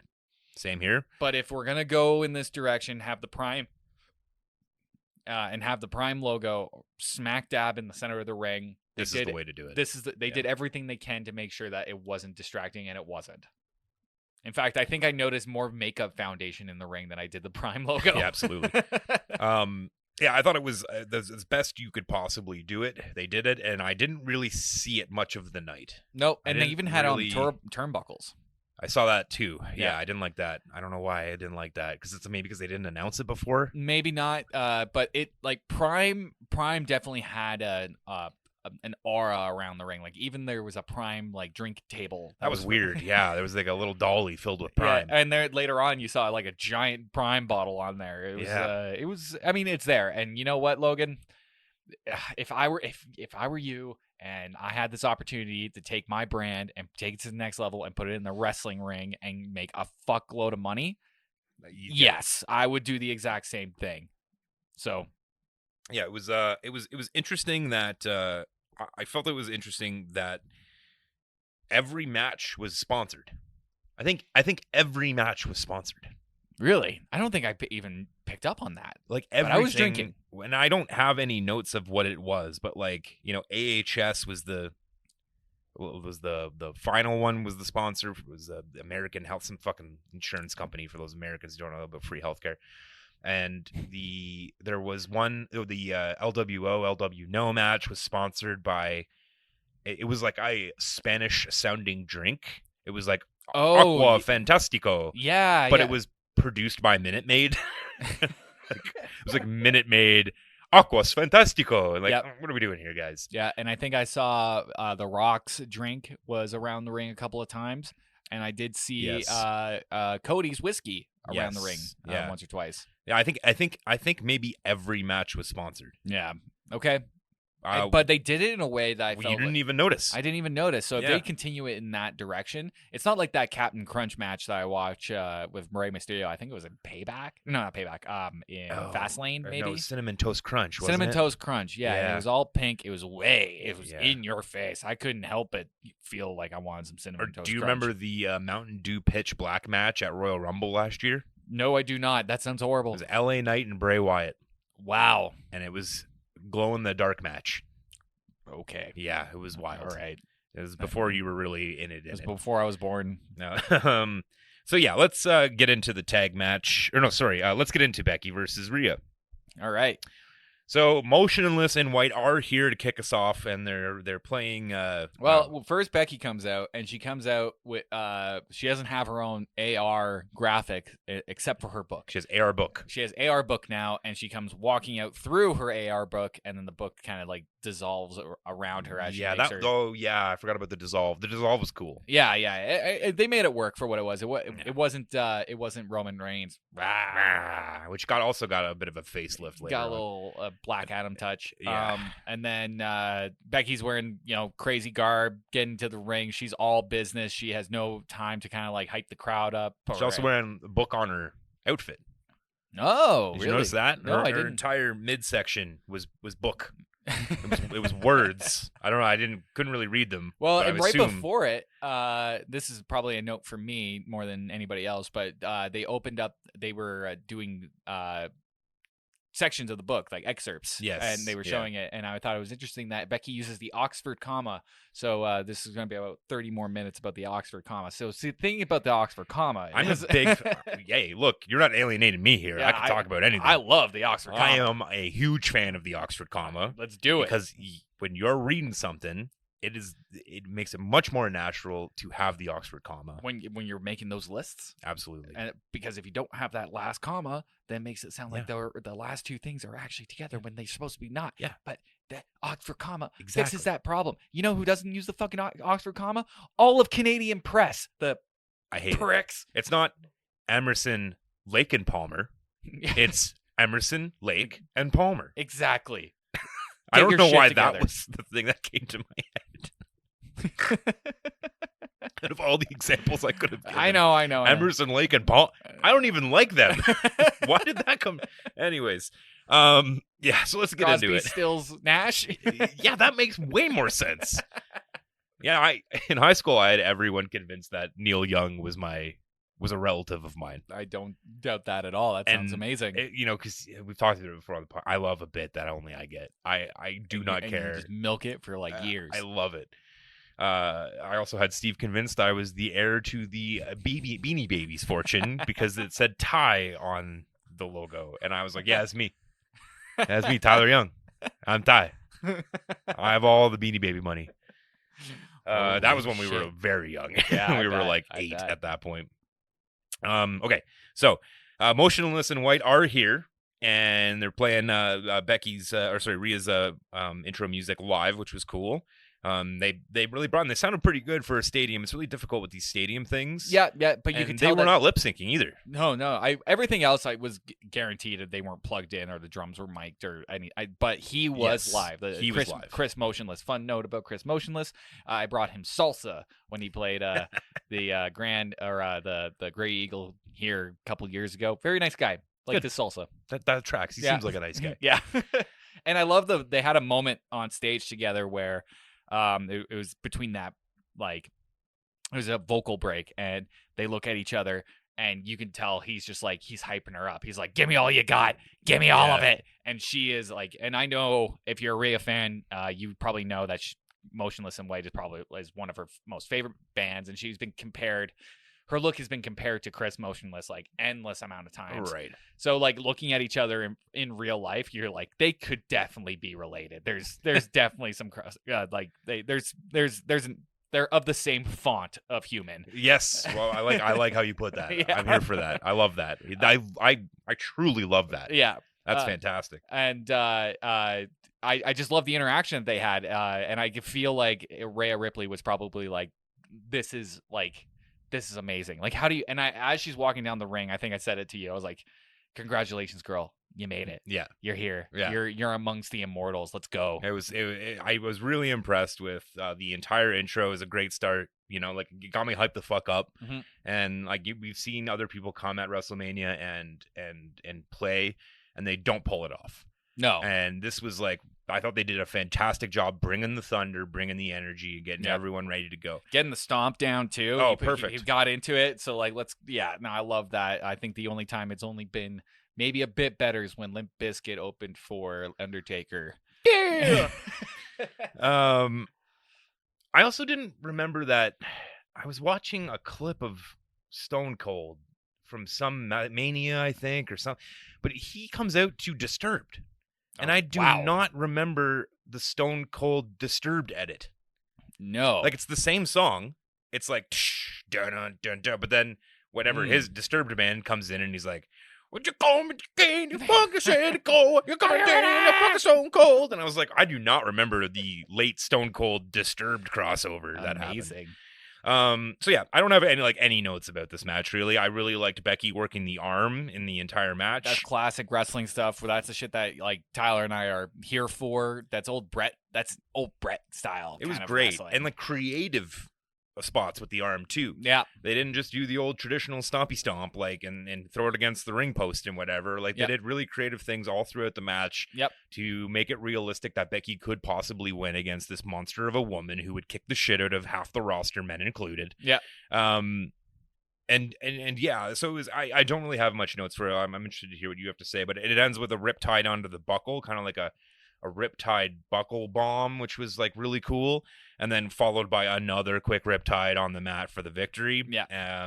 Thoughts on the match? I thought it was amazing, but I don't have anything to really talk about because no, I personally, if I was going to probably script the ending, I'd probably do a riptide off the top rope, but riptide into the turnbuckle, just as devastating. In fact, doing it again afterwards just kind of was that little bit of punctuation we needed just to like put it to bed. I think to me, we all kind of knew like going in, like Becky was probably going to be losing this. We talked about it. Like, we figured that's the direction that it was going. It's nothing against Becky. Becky's a legend. She's been putting in a shift this year. Yeah, she's been working every week. Same with Seth, dude. Yeah. Like Seth's been going through like real injuries and kayfabe injuries, like all kinds of like crazy stuff. So if Seth doesn't retain tonight, I think both of them have earned a healthy vacation to like, raise their kid that's been on the road with them. Even Kate's been paying attention because when like Seth's laughing, when he laughs, he has his tongue out and it's always red, probably because he's like with his daughter going, drink the fucking Kool-Aid. Just drink. See, it's tasty, right? Just drink it. Daddy's got to go work. Drink the fucking Kool-Aid and stop crying. Drink the fucking Kool-Aid. We've talked about it. That's where we think this is heading. We think Becky and Seth are both going to lose, and they're going to take some time off, and it's well deserved because they've been going so fucking hard this year. Yeah, and great matches, like so many great matches. And you compare them to Rhea and Roman, who no offense to either of them, I understand the storyline reason why they're not really around as much. At least Rhea's there every week. Yeah, Rhea's there a lot. Yeah. She's there a lot. Yeah. So, like, at least she's showing up. Yeah. But I also understand why Roman is not. So, whatever, it's fine. Yeah, the match itself, I was a big fan of. The turnbuckle spot was pretty good. A manhandle slam from the top rope from Becky was a good touch. I thought that was going to put Rhea away. Yep. I was like, ooh, that looked like a good spot there. But it ended, you could tell they kind of soaked it up together. Like there was a spot where like, Becky was selling, she was like on the mat kind of by the bottom turnbuckle, and Rhea was sitting on top of the other turnbuckle opposite end. And I caught a little like eye to each other where they're like, hell yeah, bro. It was a really good match. Yeah. To kick us off. And now I do want to point this out that there was a few people at the party that we were there with, Keysweater included. My replacement for the week beforehand, right? He was saying like, oh, that kind of sucks, like that they put him up as a first match. And I want to make it clear for people who might not know on our listener side that like being on the first match is actually kind of like a sign of respect. Like it's a good thing that they're on the first in first WWE. In WWE, they've done this for a while now. Where they don't build. It's not UFC. They lead off with a great match that can't necessarily overcome what is headlining, but captures the attention of the audience. Yeah, it's like a good like how we structure sets as a band. Like we start off with a pretty good cover, not the banger at the end of the night that we need. Yeah, but a really good cover that everybody kind of knows. Right. Then we'll continue on. Yeah, because you got to capture the attention of the people. Yeah, and then you sprinkle in a little bit more here and there. Like, here's another one that you might like. Yeah. Blah, blah, blah. Anyway. Here's a slow ballad. Here's a Final Testament versus Black People. I'm the one who wants to be with you. Be with you. Yeah, that's a good song. Okay, so let's get into the crazy, insane, everyone flying everywhere tag team match that we expected. Woo! With Pretty Deadly getting a little bit of rub and getting to do the intro package. I loved it. And just like talking, I went back and watched it last night because we didn't really get to hear it. No, I didn't. I didn't watch it again, but it was great. I was just catching it and like catching how they were like just interacting with each other. I think I caught one bit where I think Elton forgot the name of somebody and was saying it wrong, and the other one I can't remember the other guy, unfortunately. Why can't we remember his name? I don't know, but Elton's just memorable because it's Elton. And Elton Strong. Elton Strong. When the hashtag Elton Strong when he was hurt. Yeah. That's why it sticks out. Elton Prince and God damn it, I don't. Aiden? Yeah, I know. I feel bad. But I'm not gonna look. I'm gonna look it up just to be respectful. Yeah, but it was great. Even though they weren't part of the 6-pack ladder match, it was great that they kind of kicked us off, getting us up to speed on what was going on here. Everybody had pretty short intros. New Catch Republic, everybody just kind of like came in, and then Judgment Day. Kit Wilson. Yeah, Kit Wilson. Elton Prince and Kit Wilson. Okay, I thought you said Tit Wilson for a second. Tit Wilson. Judgment Gay. Judgment Gay. Judgment Gay and Tit Wilson. The Judgment Day comes out and they're wearing masks. They look like they just watched The Purge last night, and they were like, "Yeah, that's kind of stoned." Great comment. They were like, we gotta do something special. I got it. I just watched The Purge. I got these masks. Spray paint them purple. I liked Finn's because Finn's was kind of like a Texas Chainsaw Massacre, burlap sack, but it was black and it was purple. And I think stuff. A smiley face was like drawn on it. Or that something. I liked. Between his weird cornrow extensions, or not cornrow, sorry, dread, like fluorescent dread extensions, and that weird fucking pointy ass mask. I don't know what the fuck Damian Priest was going for, or what they were trying to have Damian Priest go for. My fiance made a point to show us that it actually looked like a disco ball that was in the hit 2002 film Scooby-Doo. It's true.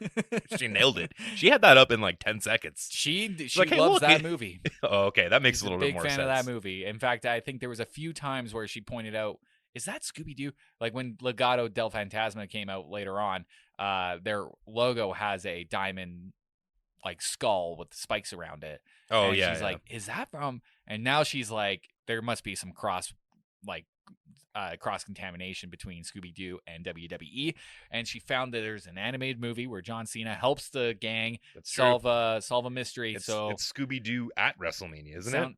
Yeah, something like that. It's called something like that. It's like Scooby-Doo and the wacky WrestleMania or something. You know what it sounds like to me? It sounds like Patreon content that we're gonna have to get on. Man, we have so much for the Patreon because everything we initially want to do with this podcast we haven't been able to do. We just keep talking about the week. So yeah, I'm just gonna zip through this and then please feel free to interrupt me at any point here. Some highlights of the match is basically it, because this is exactly what we thought it was going to be. It's bodies flying everywhere. It's nonsense. Chaos. The double backflip from New Catch Republic off the ladder, both of them off each side. Yep. Truth wanting the hot tag. That was so good. He just like he's just sitting there trying to get the fucking tag. Come on. And then Miz just like going for it. It's like, all right, man, whatever, go kick their ass. Truth going for the pin. Yeah. Fantastic. Awesome Truth and DIY being like, no, we're not fighting. Let's split the titles. Yeah. You grab one ladder, we grab the other. Great stuff. Theory and Waller kind of unceremoniously won the Smackdown titles. Yep. Just before Waller getting smacked into a ladder that was posted up very early in the match on the announce table. And between the announce table, too. And it was gimmicked too. So they were waiting for that moment to throw Waller right through it. Yeah. And they threw him through that. I was actually really shocked that I love that Waller and Theory won. I respect both of them, especially Theory immensely, and it sucks that they've kind of been portrayed as Logan Paul's also-rans and comedy shitheels. Like, be comedy shitheels, but they're still great in the ring. You can do both. They don't have to just be like a joke. So glad to see that. I was really shocked about how early in the match it was that they secured those titles. Yeah. And then essentially got taken out for the rest of the match. Like, they were kind of out of it at that point. Yeah, they didn't really do much. Like you said, Waller got slammed through the gimmick ladder, and like they made like sporadic appearances, but they never really made a solid effort at the Raw titles. Yeah. Well, the trust fall from Kofi onto everyone, that wasn't like especially cool, but it was a thing that happened. Yeah. Tornado DDT from Gargano to Pete Dunne through the table on the outside was fucking gnarly. Yeah, it looked like that hurt. What else we got here? We got Ciampa from the top onto Bate. Or no, I have Ciampa from the top, Bate to the mat. So did he take out Tyler Bate from the top onto the mat? It was probably another table spot, actually. That's probably right after Gargano did his thing. Yeah. And also, you're trying to interpret notes that you're taking kind of like drunk, and I can't pause and rewind, so I'm just hammering this shit out. JD McDonough stops R-Truth from grabbing the Raw titles, and then pulls Balor up to the top of the ladder, and New Day stops it, and they dump McDonough off the ladder onto the table on the floor, which is a classic spot, and McDonough sold it really well. But I've seen it done better and in different ways, but it is what it is. You know, you don't want these people to die. Priest goes to climb the ladder, and the ref very obviously is just like, wait. And I was like, oh, what's that about? We both were like, what was that? Or, you didn't catch it, right? No, Kate caught it. Maybe. Yeah. Kate and I both saw it happen, and we were like, what the fuck was that about?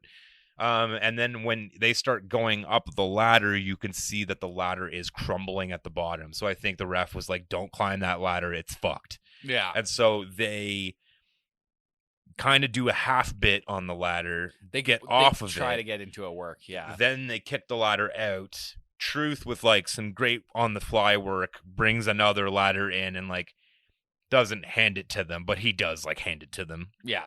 To set up the spot that they initially wanted to do, which was the Truth attitude adjustment onto the floor, I guess. Yep. And Truth climbs the ladder, seals the deal. Let's fucking go. Huge pop. Everyone wants Truth to win. It was such a great moment. It was so wholesome. And then you see Miz climb up there too, and they're giving each other a big old hug. Like, it was just like, I felt like both of these guys deserved a moment like this. Yeah, and like they've had long, lustrous careers with main events and championships, especially Miz. Miz is one of the greatest on paper careers of all time. The really, championships he's worked, really, and how many people he's worked with.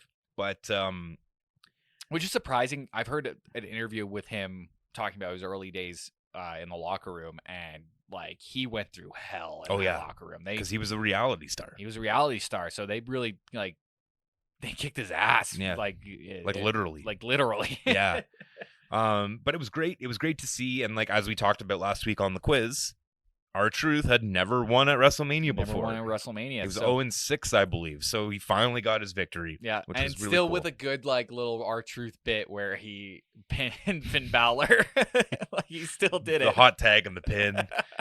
So fucking good. And then Miz going up is like, no, you don't. No, it's up. You go up. Oh my god. Yeah, and Miz just selling it so good too. Anything else you want to talk about with this match? I mean, let's keep it rolling. I'm sure we missed something. I'm sure, but we got WrestleMania Night 2 in an hour. Oh, yeah, we're getting there, huh? Okay, so then we get Santos and Dom versus Rey and Andrade. LW No comes out, and so does LWO. So everyone's all around the sides. We know where this is going. I don't really want to speak much about this because, like, this may be the weakest match of the night.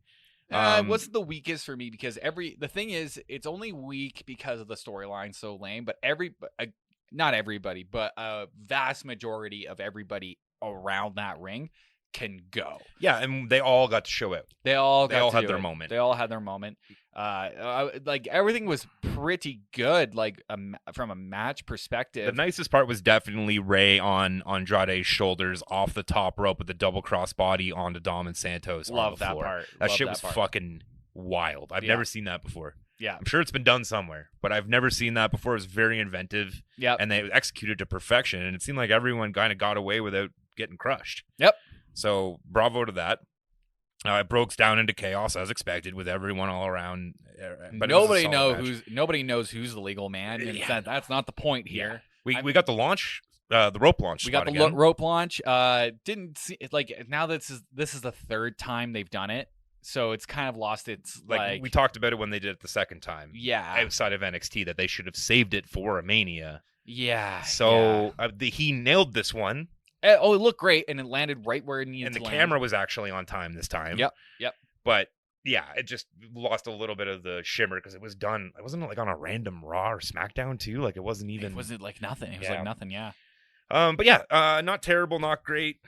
Jason Kelsey and some other fucking Philadelphia Eagle come out in eagle-colored Rey masks to save the day, which is like...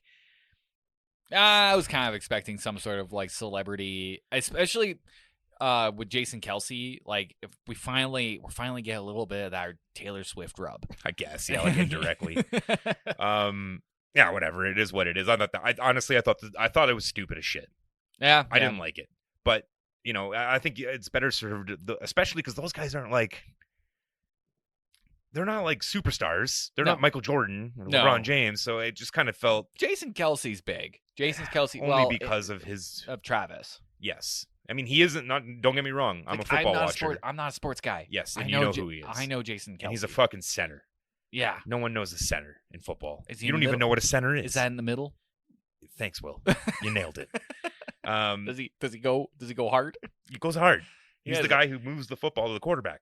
He's got a big belly, that guy.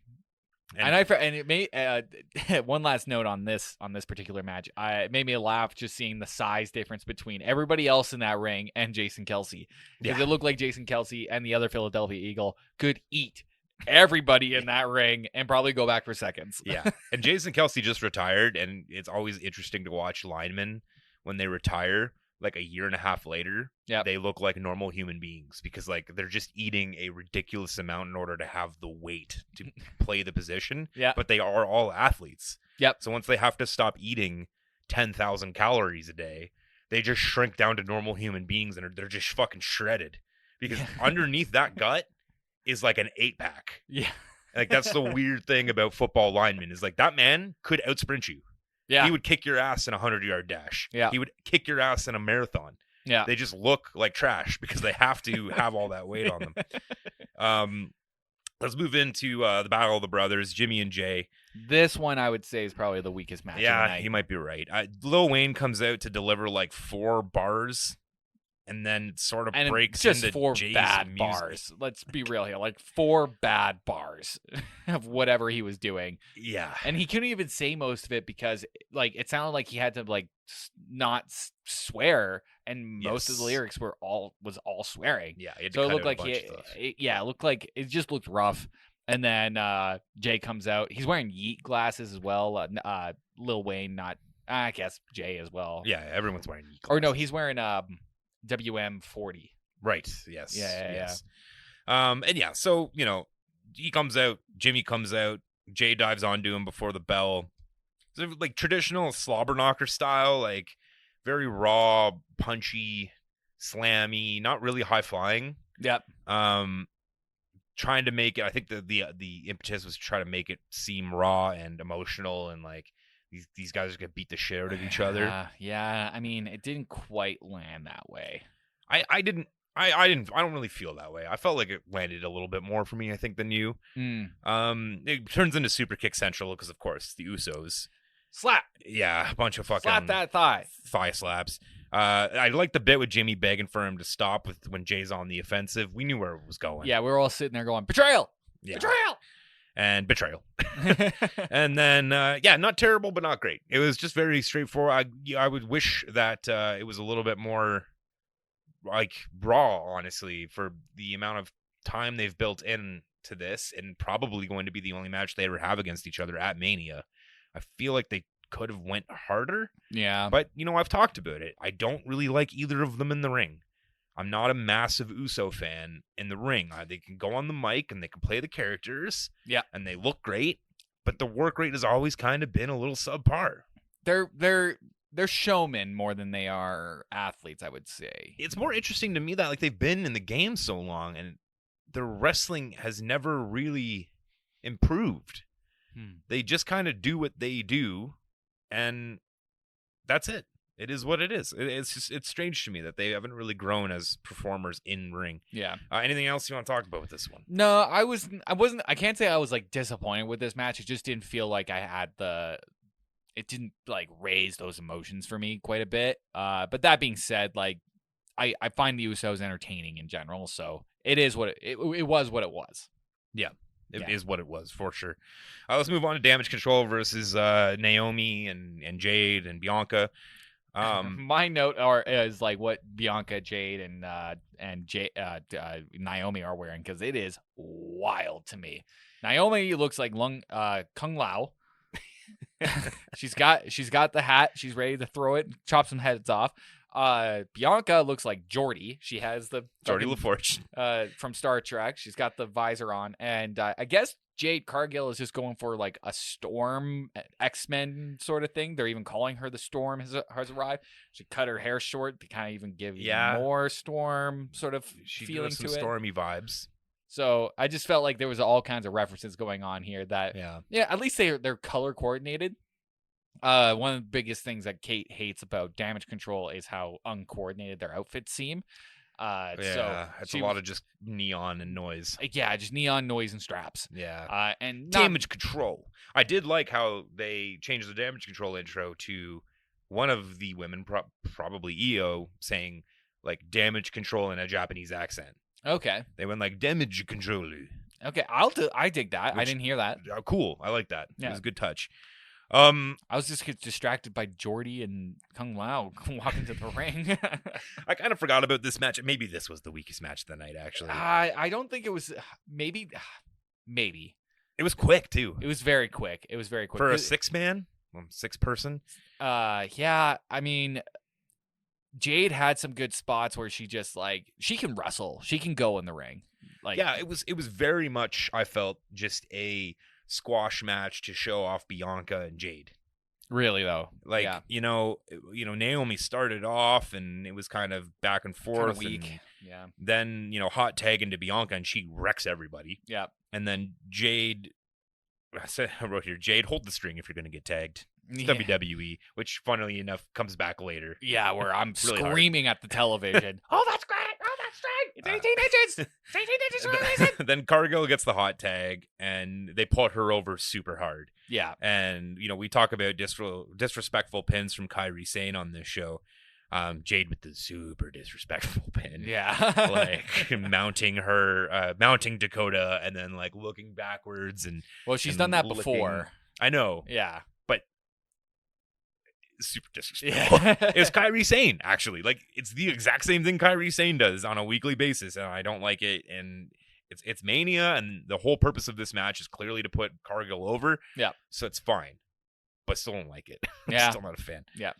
Anything else you want to talk about with this one? I don't really have much to say about this one. I was blown away by the amount of foundation you could see in the ring after because they did like an overhead shot of the Prime logo. Just smears. It was just smears. It was like Homer Simpson with the makeup gun, just like fucking, just like faces smeared across the mat. I thought that was good fun. There was a bit of makeup on that one. Okay, so let's talk about Sammy Gunther, which is probably the most divisive for both of us. Yeah, I saw some stuff on the internet. Some people are angry. Some people are stoked. It's weird. And I feel this. I feel this inside myself. So we get the Sammy hype package, and then he's in the back with his family and with Gable, and then they do the thing where they lead with him out to the stadium. I love one-shot takes. I wish there was a couple more of those in WrestleMania. We're certainly going to get another tonight for Absolutely, sure. Maybe 100%. Maybe one or maybe two actually. Yeah, if I'm guessing correcely. I did write in that backstage segment. You asked me to write this down. The golf cart. There's a Paul Levesque golf cart, and it's a golf cart that says Paul Levesque with 8.5 by 11 paper, Arial bold, Paul Levesque. I wonder if he's like just zipping around that arena, just like he's got to be. He's got to be. I mean, he could be right behind the cameraman, just kind of like hand on his shoulder, like this is the shot that I want, and then follow him into Gorilla, and then he'll put the headset on. Is that the spot where right before the yeah, that's Gorilla? Gorilla's like right when you go out. Okay, yeah. Cool. I was just assuming, so I'm glad I got that right. Nailed it. And I just like the fact that there's a Paul Levesque car. I want that action figure. The Paul Levesque golf cart. Yeah, that was great. Stick KO water into people's faces. I want that feature, that play feature in the. Sammy walks by KO too right before he goes out, gets him going. And then we'll get right into the match. I'm surprised we didn't get the ladies and gentlemen. They did kind of lead Gunther out onto on the ramp, right? I think they came out with him, but that was it. They took his jacket and then left. And that's it, yeah. And you know what? so honestly, sorry to cut you off. But the twirl that Kaiser did with the jacket wasn't quite as crisp as it normally is. As it usually is. Usually when I remember the first time I saw him do the jacket twirl. You're like, this is I was like, wow. It looked like a magic trick. It was bonkers. But no, it didn't look as quick. But maybe because the jacket looked too heavy or whatever it was. Too thick. But that being said, it was what it was, and Gunther went down there, and the match started. Yeah, the match in general, because I'm just going to speak in wide. I'm not going to really cite too many specific things, we love Gunther here. He's fantastic in the ring, and Sammy is too. And they do a great job storytelling with the match. Yeah. Very professional. The crowd seems hyped. Apparently, the crowd was very weak, but whatever, not important right now. We'll talk about it on WrestleMania Night 2 after we see what it's like tonight. Our 4-hour edition of... Yeah. The crowd is fucking hyped. You know, great smack talk with Sammy's wife and Gunther. Sammy's wife's selling so hard. I mean, she's been with Sammy forever, so she knows what it's like to be in the perpetually business. Has tears in her eyes. Yeah. Gunther they go the stoppage angle, where Gunther's just gonna fucking beat the shit out of Sammy until he literally cannot move anymore, which is a great way of doing it. He's not pinning at all. I saw at one point Michael Cole is just spitting vitriol, and he's standing in the background, leaning on the desk with disgust on his face. Cole's selling the shit out of it. And so it ends with the Sami Zayn hulking out. And I call it the Sami Saiyan. I don't like it. Fuck you. And I tried to get the crowd behind it at the party, and nobody was down for it. They weren't really down for much, honestly, especially at this point. I fucking hate you. And then it ends with the massive El Generico brainbuster from the top, and Sammy with the comeback and victory. Gunther's reign ends at 666 days, which is cool and apt. Yeah, he's joining Judgment Day, apparently. He eats, sleeps, breathes. I hated this. We've talked about it. No one's surprised by this. I didn't hate it. Hate's a strong word. I love Sami Zayn. I love El Generico. Mm-hmm. I love he's a boy from Montreal. He's a Habs fan. He seems like a great human being. I just felt like it was a waste of ending Gunther's reign. That's the only thing. Yeah. It didn't seem like it was a good time for Gunther to drop the belt unless they're ready for Gunther to go for bigger, better things. That is absolutely where they're going. Yeah. But I'm calling it right now, Cody Gunther at SummerSlam. But that makes sense. I don't like it because you have an opportunity here, in much of the same way where we expect Cody to win tonight and reach the stratosphere with this victory over Roman and the drag that they've put it through and him losing at Mania last year and yada, yada, yada. It's a waste of Gunther's reign to give it to Sammy. Sammy's so fucking over. He doesn't need the belt. You could have launched Chad Gable into another stratosphere. Yeah. You could have launched Braun Breaker. You could have had him really show up and win. You know, we could have obviously with a build. Mello. You could have transitioned. You know, Gunther's got a faction. You could have, had some tag team matches with the Street Profits, and then put Tez over. Yeah. In a match with, there's just so many other options for this. And don't get me wrong, I love Sami Zayn. I just don't like it. And I don't know where we go from here. Probably towards Gable. Gable v. But Zayn? Maybe. You can't have Zayn really turn heel with the belt. Maybe it'll be like Bronson Reed or someone else who's beat him over the last few weeks because, they're like, well, I beat you before, I'll beat you again. Anyways, I didn't love it. What about you?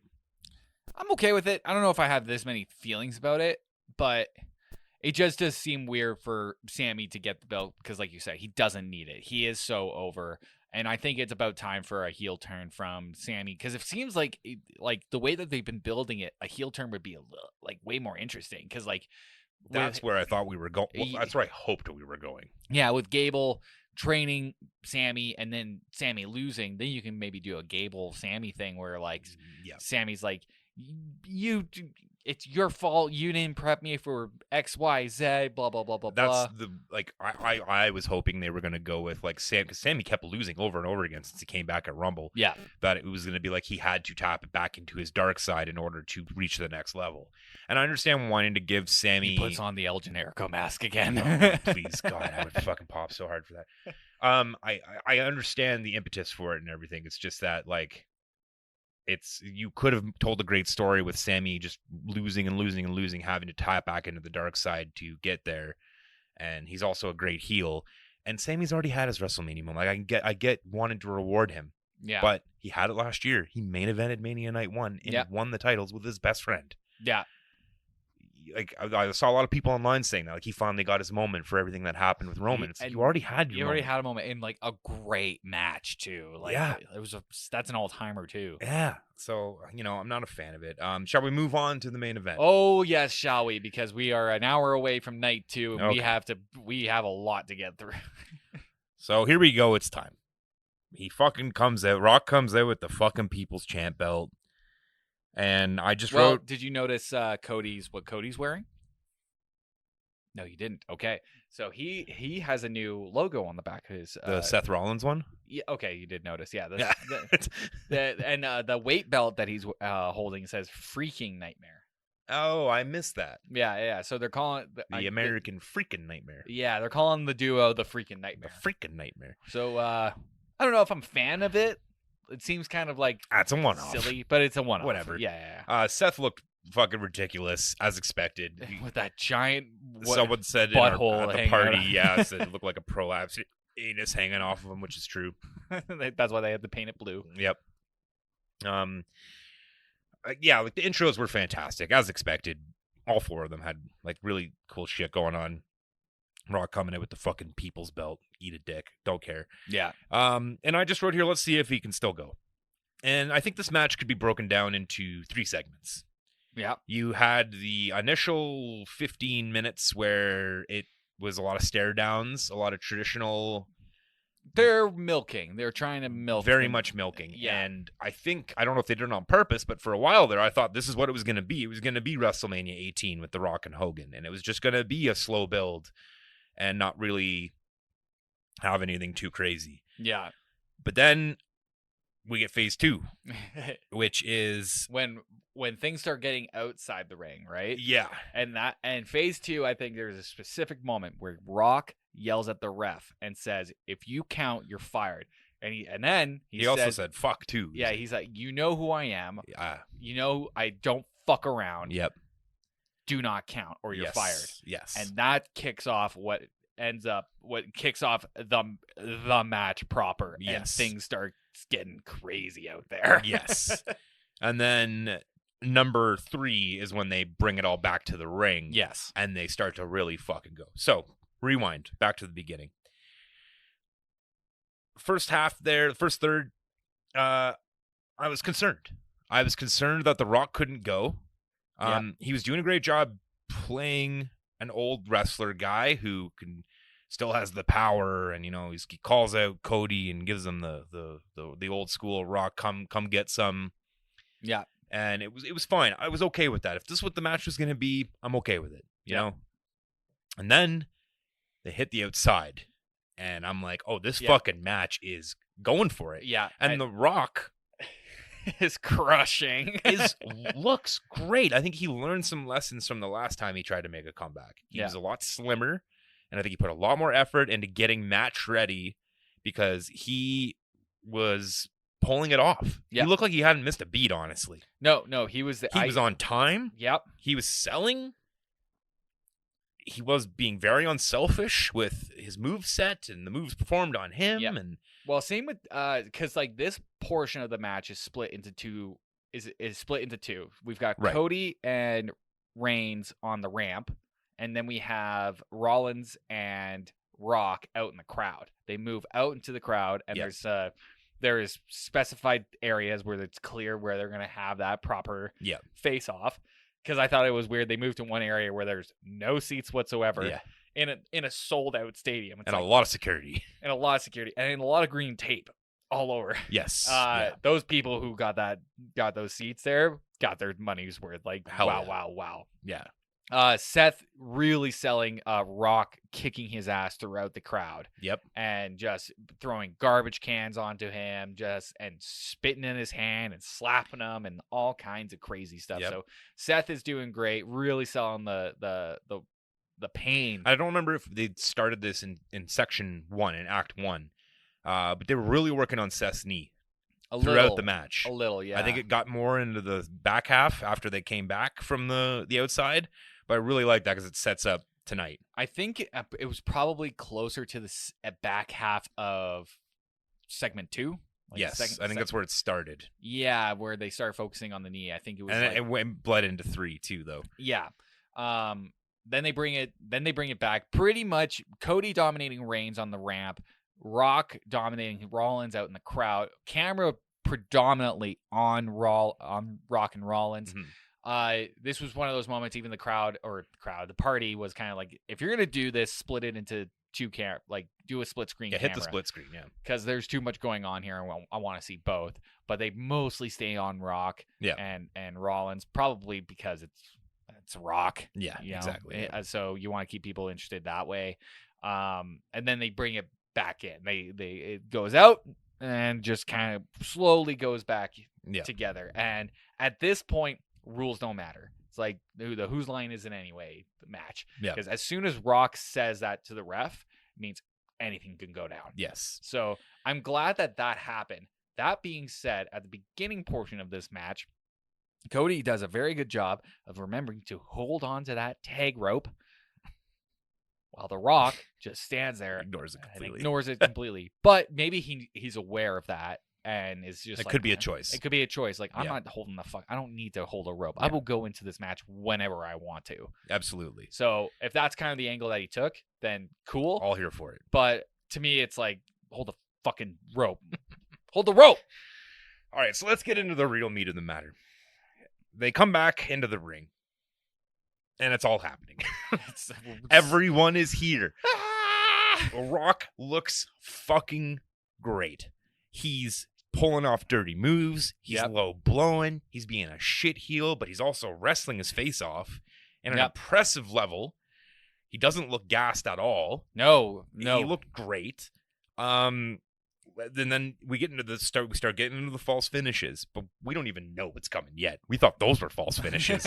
Those false finishes give way to even falser finishes, including a fucking people's elbow to Cody cutter that Rock was perfectly on time for. Perfect timing. And sold the shit out of it for him. Rock can sell, dude. Rock can sell. When they did that spot where Seth saves Cody from a Roman spear. That was perfect timing. Oh, so by good. All four.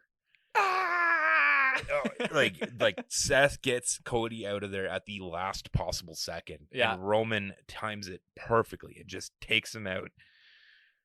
And I'm interested to see where that goes at the end of all of this. Yeah. And then after that we get a double pedigree by Seth and Cody to a fucking kick out. And we were talking about it. We thought there was no possible way that Rock and Roman did not win this match. To put all these so that they could stack all the odds against Cody Night 2. I thought they won. I thought it was going to be it. I thought that was going to be it. It was so close. But little did we know that was only halfway through the fucking match. It's just like the false finishes are everywhere. We get fucking then rock bottom by Cody through the announce table. And then Rock getting into Mama Rhodes' face, slapping his arm with the belt, and then Mama Rhodes doing what she does best. I don't know. I shouldn't say that, but I don't know her. But she got up there and she was like, "I hate you. Yep. This is bullshit." Wow. Seth, like right after the Rock bottom onto the table, Seth gets speared through the barrier by Roman, which is a spot we've seen a lot before, but they had heightened it so much that it just went. Yeah. It just was so good when it happened. And then there's a tag, which I found fucking hilarious. Like, what does it matter right at towards this point? The end. And then rock bottom, people's elbow. What a finish! I'm very shocked that I wrote here heading into it. I would have hated a non-interference finish with Rock and Roman winning, but they earned it. They earned it. It was a clean, well, not clean, but as clean as it could be. Yeah, and a great shot at the very end of the program. They nailed it in the production. They hit Cody with that angle that he had last year at Mania, where Cody's looking sad in the middle of the ring, and they're celebrating in the background, and they nailed it. They nailed it. They nailed it. It's almost picture perfect. I love the look of I love Rock as well when he's about to do that final people's elbow. He knows what camera to look into. He's staring it. He does like a cutthroat sort of motion. Oh yeah. He does that thing, and then he does the one, and he does it right. And he does it right. He doesn't do Bullet Club. And then he looks at Mama Rhodes, and he says, "This one's for you, Mama Rhodes." And then he finishes off Cody with the people's elbow, and just fantastic. I just checked my phone, and I was accidentally spoiled for something. Don't tell me anything. I'm not going to tell you, but I think this has something to do with tonight. Let's just put it that way. Oh, no. I'm going to leave it there. Oh, no. Okay. Is there anything else we want to talk about? I mean, we've run incredibly late, long and I've got 2 bits I want to do here before the end of the program. Okay. Okay. So let's play the game. I'm not sure how well this song is going to translate on these mics because we are recording with different mics, so I might have to superimpose the song in post. But we'll see how it goes.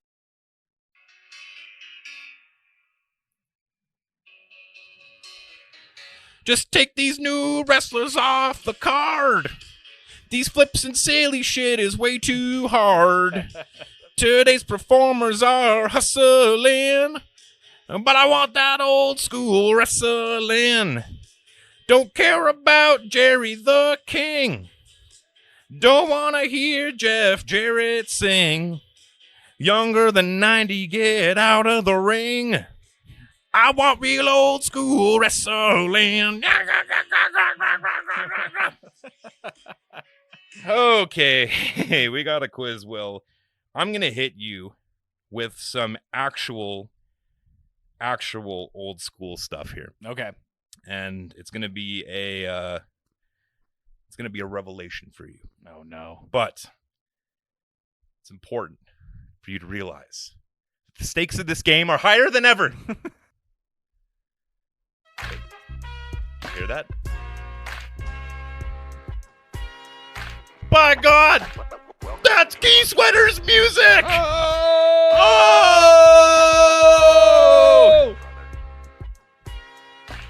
What is going on here? All right, you use this one. You gotta get right up on it. Wow. Nice wow, and close. Wow. You just surprised me. I was not expecting that. I'm doing okay. I thought it'd be way worse, but we're doing just fine. I don't know about tomorrow though. I'm already too deep. Well, good thing you took tomorrow off. Yeah, yeah, no kidding. All right. Okay, so I have a quiz for you, Will. What's this? I'm recording on my own mic. Oh, okay. All right. I'll let you So figure that out. He can then. eat the mic on this one. Okay. So because Keys is here, I got news for you. This quiz is for co-hosting the podcast. Oh no! If you lose this, you are no longer the co-host oh of this podcast. my God! This is the stakes have never been higher. Oh no! No pressure. No. And this is old stuff? Old stuff. Fuck! Now, because you are the champion, Mm-mm. you do get to go first. Okay. So if you get them, you just win, and there's no beating Keys. The Keys can't get the point. You're just going to have the same question here. Okay? Okay. A precursor to modern pro wrestling, who was the first Greco-Roman professional world champion? Greco-Roman wrestling? Greco-wrestling? About 1875.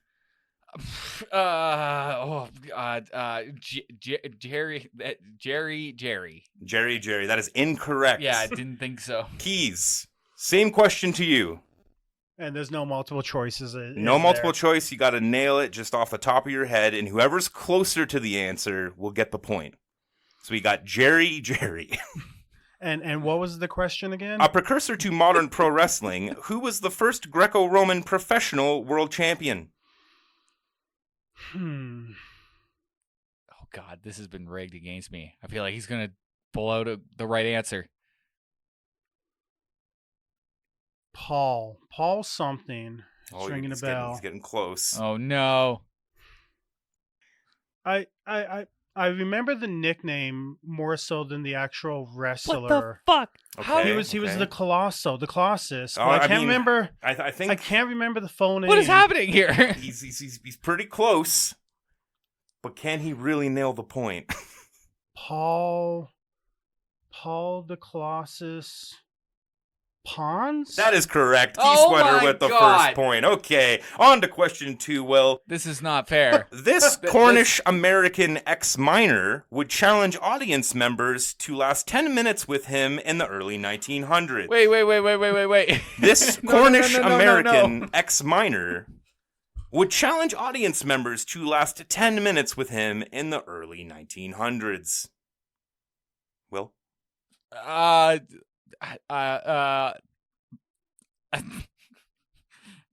You know that scene in Spider-Man where Macho Man challenges Spider-Man to 3 minutes in the ring? The Bone Crusher? The Bone Crusher? Bonesaw. No, his name Bonesaw. is Bonesaw. Yes, okay, right, yeah. Okay. I'm going to say Bonesaw. Bonesaw. He's not far off. Keys, same question. What was the question again? This Cornish American ex-miner would challenge audience members to last 10 minutes in the ring with him in the early 1900s. See, it's funny. Legitimately, this was just on Twitter. Okay, yeah, so this makes sense. With WrestleMania weekend. It showed up on my timeline. And the only reason I remember it is because the unique last name. And I'm going to fuck up the pronunciation, but it was like Jack Carcleek or something. Judges? I fucking hate you. We are accepting that answer. Wait, what That is happening correct. here? Jack Carkeek is the answer. Okay, so we're going on to the last question. Wrestling Twitter for the win. God. Very online. Oh my God. Last question. I have good news for you, though, Will. It is for 3 points. But if Keys can nail it, then it's over. And I'm going to give him the first shot at this. I feel like I'm been blindsided and betrayed. I'm not recording correctly. I just realized it's unplugged. Keys. Name the 3 wrestlers who formed their own promotion in the 1920s. This is a 3-point question. 3 wrestlers who formed their own promotion in the 1920s and truly kicked off the new era of professional wrestling. If you get any one of these 3 right, you will have taken co-hosting of this podcast away from Will and given it to yourself. Wait. It's a lot of pressure. Yeah. It's a lot of pressure. Will's face looks very nervous right now. What is happening? Do we? You were asking me if they held the rope during a tag match last night. How do you know this stuff? Yeah, I 18 inches. Yeah, it is 18 inches. 18 inches. 90 feet between home and first. Do we know the name of the promotion? No. No. I do not. I don't think they even had a name at this point. They were just like, we're going to put wrestling matches on. For the win, shooting for 3. And we just need to get one of the names? Technically, you only need to get one of the names. Mikey Shaw. Okay. Mikey Shaw? Mikey Shaw. That is incorrect. That is incorrect. Do I get 2 more guesses? Yeah, 2 more guesses. Oh my God. Mikey Shaw is incorrect. Gravista Hammerstein. That is incorrect. Then I'm all out of guesses. Yeah, what? I double-crossed the double-cross. What? Will, name 3 WWE wrestlers currently active. No. Oh no! Lincoln. Braun Breaker, Cody Rhodes, Jey Uso. That is correct. Fuck you, Keith Sweater. I betrayed you. It was all set up the whole time. The 3 answers were Ed Lewis, Billy Sandow, and Toots Mont. Not John Florpus, Mikey Shaw, and Gustav Hammerstein. Will, you maintain the co-hosting position. Yes! Take that, Keith Sweater! All right, I got one more bit for us to do. The work I put in memorizing those names, all for nothing. My coworker said, John Florpus, you gave him that as a fake name? He's gonna know that's a fake name from you. And I'm like, he's not. He completely thinks that he's gonna win this and then step down. Okay, I gotta go grab the second bib. Okay, so what I have for you, gentlemen, is 7 different flavors of Prime energy drink. Yeah. Let's go. Fuck me. Let's go. There's a shot in each one. I'm gonna give you number 1, and I'm gonna go grab the rest of them. Okay. And the game will be who can get closest to what the flavor is I for love each Okay. of the 7. And by shot, you mean just like of Prime. You're not like mixing it with alcohol to change the flavor. No, just Prime. Okay, good. I don't want to like overload you guys with B12. So that's number 1. Okay. All right. I don't even think I could name you Ooh. 7 Prime flavors that are on the market right now. Should I drink the whole thing? Or if I do drink the whole thing, how would he know? I mean, he did just give us we probably have the same one, right? I'm going to guess. Is Mine's like... yours is pinkish? Yeah, pinkish. Okay, so I think we got the same one. I'm smelling it. I'm getting fruit punch sort of vibes, like a tropical punch. Okay, I already hate this because this is actually pretty damn good. And I want to hate all things Logan Paul. But this is actually pretty fucking good. Yeah, this is pretty good. I'm getting tropical punch vibes here, Tyler. Okay, so number 1. Are you going to go with a tropical punch, Will? I'm going to go with tropical punch. I'm going to be a child, and I'm going to say cotton candy. Cotton candy. Okay, we've got tropical punch. If you could do liquid cotton candy, that $1 billion business right there. You're both incorrect. I'm going to ask you for a second guess because you're both about equally away from it. You're both not close, but you're both like equally away. I definitely got like a fruit punch sort of like vibe to it, but I'm gonna go with like maybe like a berry blast. Berry blast. What about you, Keys? Well, considering I don't like food, I don't exactly have the most educated knowledge of flavors, so I'm just gonna say strawberry. That is a victory for Keys. What the hell? Strawberry watermelon. And that actually wasn't rigged. Watermelon. Yeah. Legitimately. No, this part is that not was not rigged. for either of you. Oh, amazing. Okay, that's 1 point for Keys. Okay. I was so hungover today and I wanted to drink one of these so bad. Get those electrolytes in you. Okay, we're seeing a more yellowish clear liquid. Yeah, I was not feeling well. Yeah, no. Okay. Oh, this is like a lemonade style drink. Okay, we got a lemonade. I kind of agree. So you both got lemonade. I will tell you it is not lemonade. Okay. It is not specifically lemonade. No, there's something else in there. Pineapple? Oh, that's a good one. We got a pineapple from Keys. I'm going to say pineapple. Yeah, I like a pineapple lemonade or something like that. Okay, so we're just going to call this one a draw then? Sure. Okay, this is lemon lime. Lemon lime. Well, I did get the lemon. We could have gotten half a point for lemonade. Well, you both picked the same thing Fair. both times, so Yeah. that's why there's no point. Damn. This does feel rigged. No, legit. I was Will. going to just mix some like Kool-Aid in a cup and put it out there and ask you which one was your favorite. This is a similar color to number 1, kind of a pinkish color. I see something floating in it, and I don't know if that's just the cup or... That is the cup. Okay, all right. Let's see if that adds Enjoy anything that.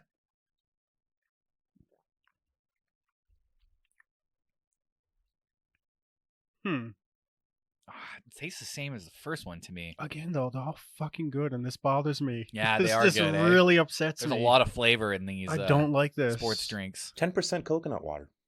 10%? Learned that when I bought them all. Wow. Did the cashier tell you? No, it's on the bottle. I'm going to say citrus orange. Citrus orange, Will. I think you're close. I want to say like what's the it looks like an orange, but it's like red on the inside. Like a tangerine? Or no, grapefruit? Grapefruit? Yeah, maybe something like that. Grapefruit berry. I'm going to give it to you. Okay. It is tropical fruit punch. Ah! So this was the fruit punch that I felt right at the beginning. You did say So this one is a weird one. There are two weird ones. So this one is not named after a flavor. It is its own thing. So I want you to tell me what it tastes like. And I will determine who got closer to what the internet has told me that it is most likely inspired by. Okay. I will tell you it's called Meta Moon. I think I can tell you. Meta Moon. Meta Moon. Oh, this is probably the least enjoyable one out of the batch so far. Oh yeah, yeah. Inspired by Logan Paul's piss. I get like faint hints of chlorine pool. Delicious. Puerto Rican. Meta Moon. Yeah, I would pass on It's this like one. it's like a silver. It's like a sable like a sable flavor. You know that a sable means cat, right? Yeah, yeah, yeah. This would taste like cat. Tastes like cat. Silver. It's got a silver. It's got a silver. I think you're just thinking of Meta Moon and trying to pick something from Meta Moon. Okay.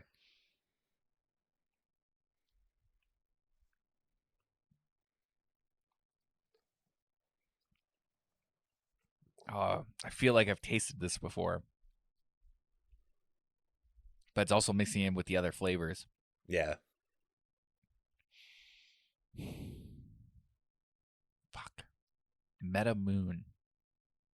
Don't focus too much on the name. It has nothing to do with the flavor. I know.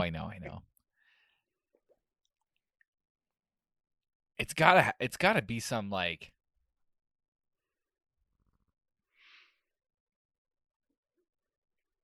Gonna need to guess here. I don't know. Keys, you got anything? Inspired by water. We're gonna call it a tie. It is candy. Well, God damn Wow. it! You were No, so close. Here's your cotton candy. It's not. But that's Logan Paul's bullshit. already ahead That's of you. bullshit. Billion-dollar These industry. people are like, it's way too sweet. It's fucking gross. They gotta get rid of it. No, there was no cotton candy or any sort of candy in there at all. Yeah, this is the lowest one on the totem pole right now. All right, we Should've got just another said one. All right, cotton number candy. 5. We got a tie game right now. 1-1. Another clear one.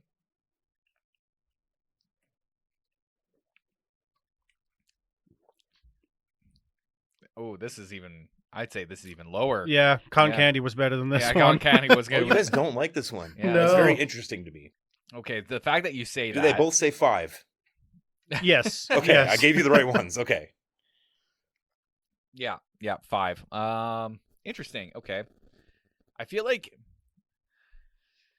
this clear one, because I did see a bottle recently. I've actually refrained from drinking any Prime, because I knew this was coming.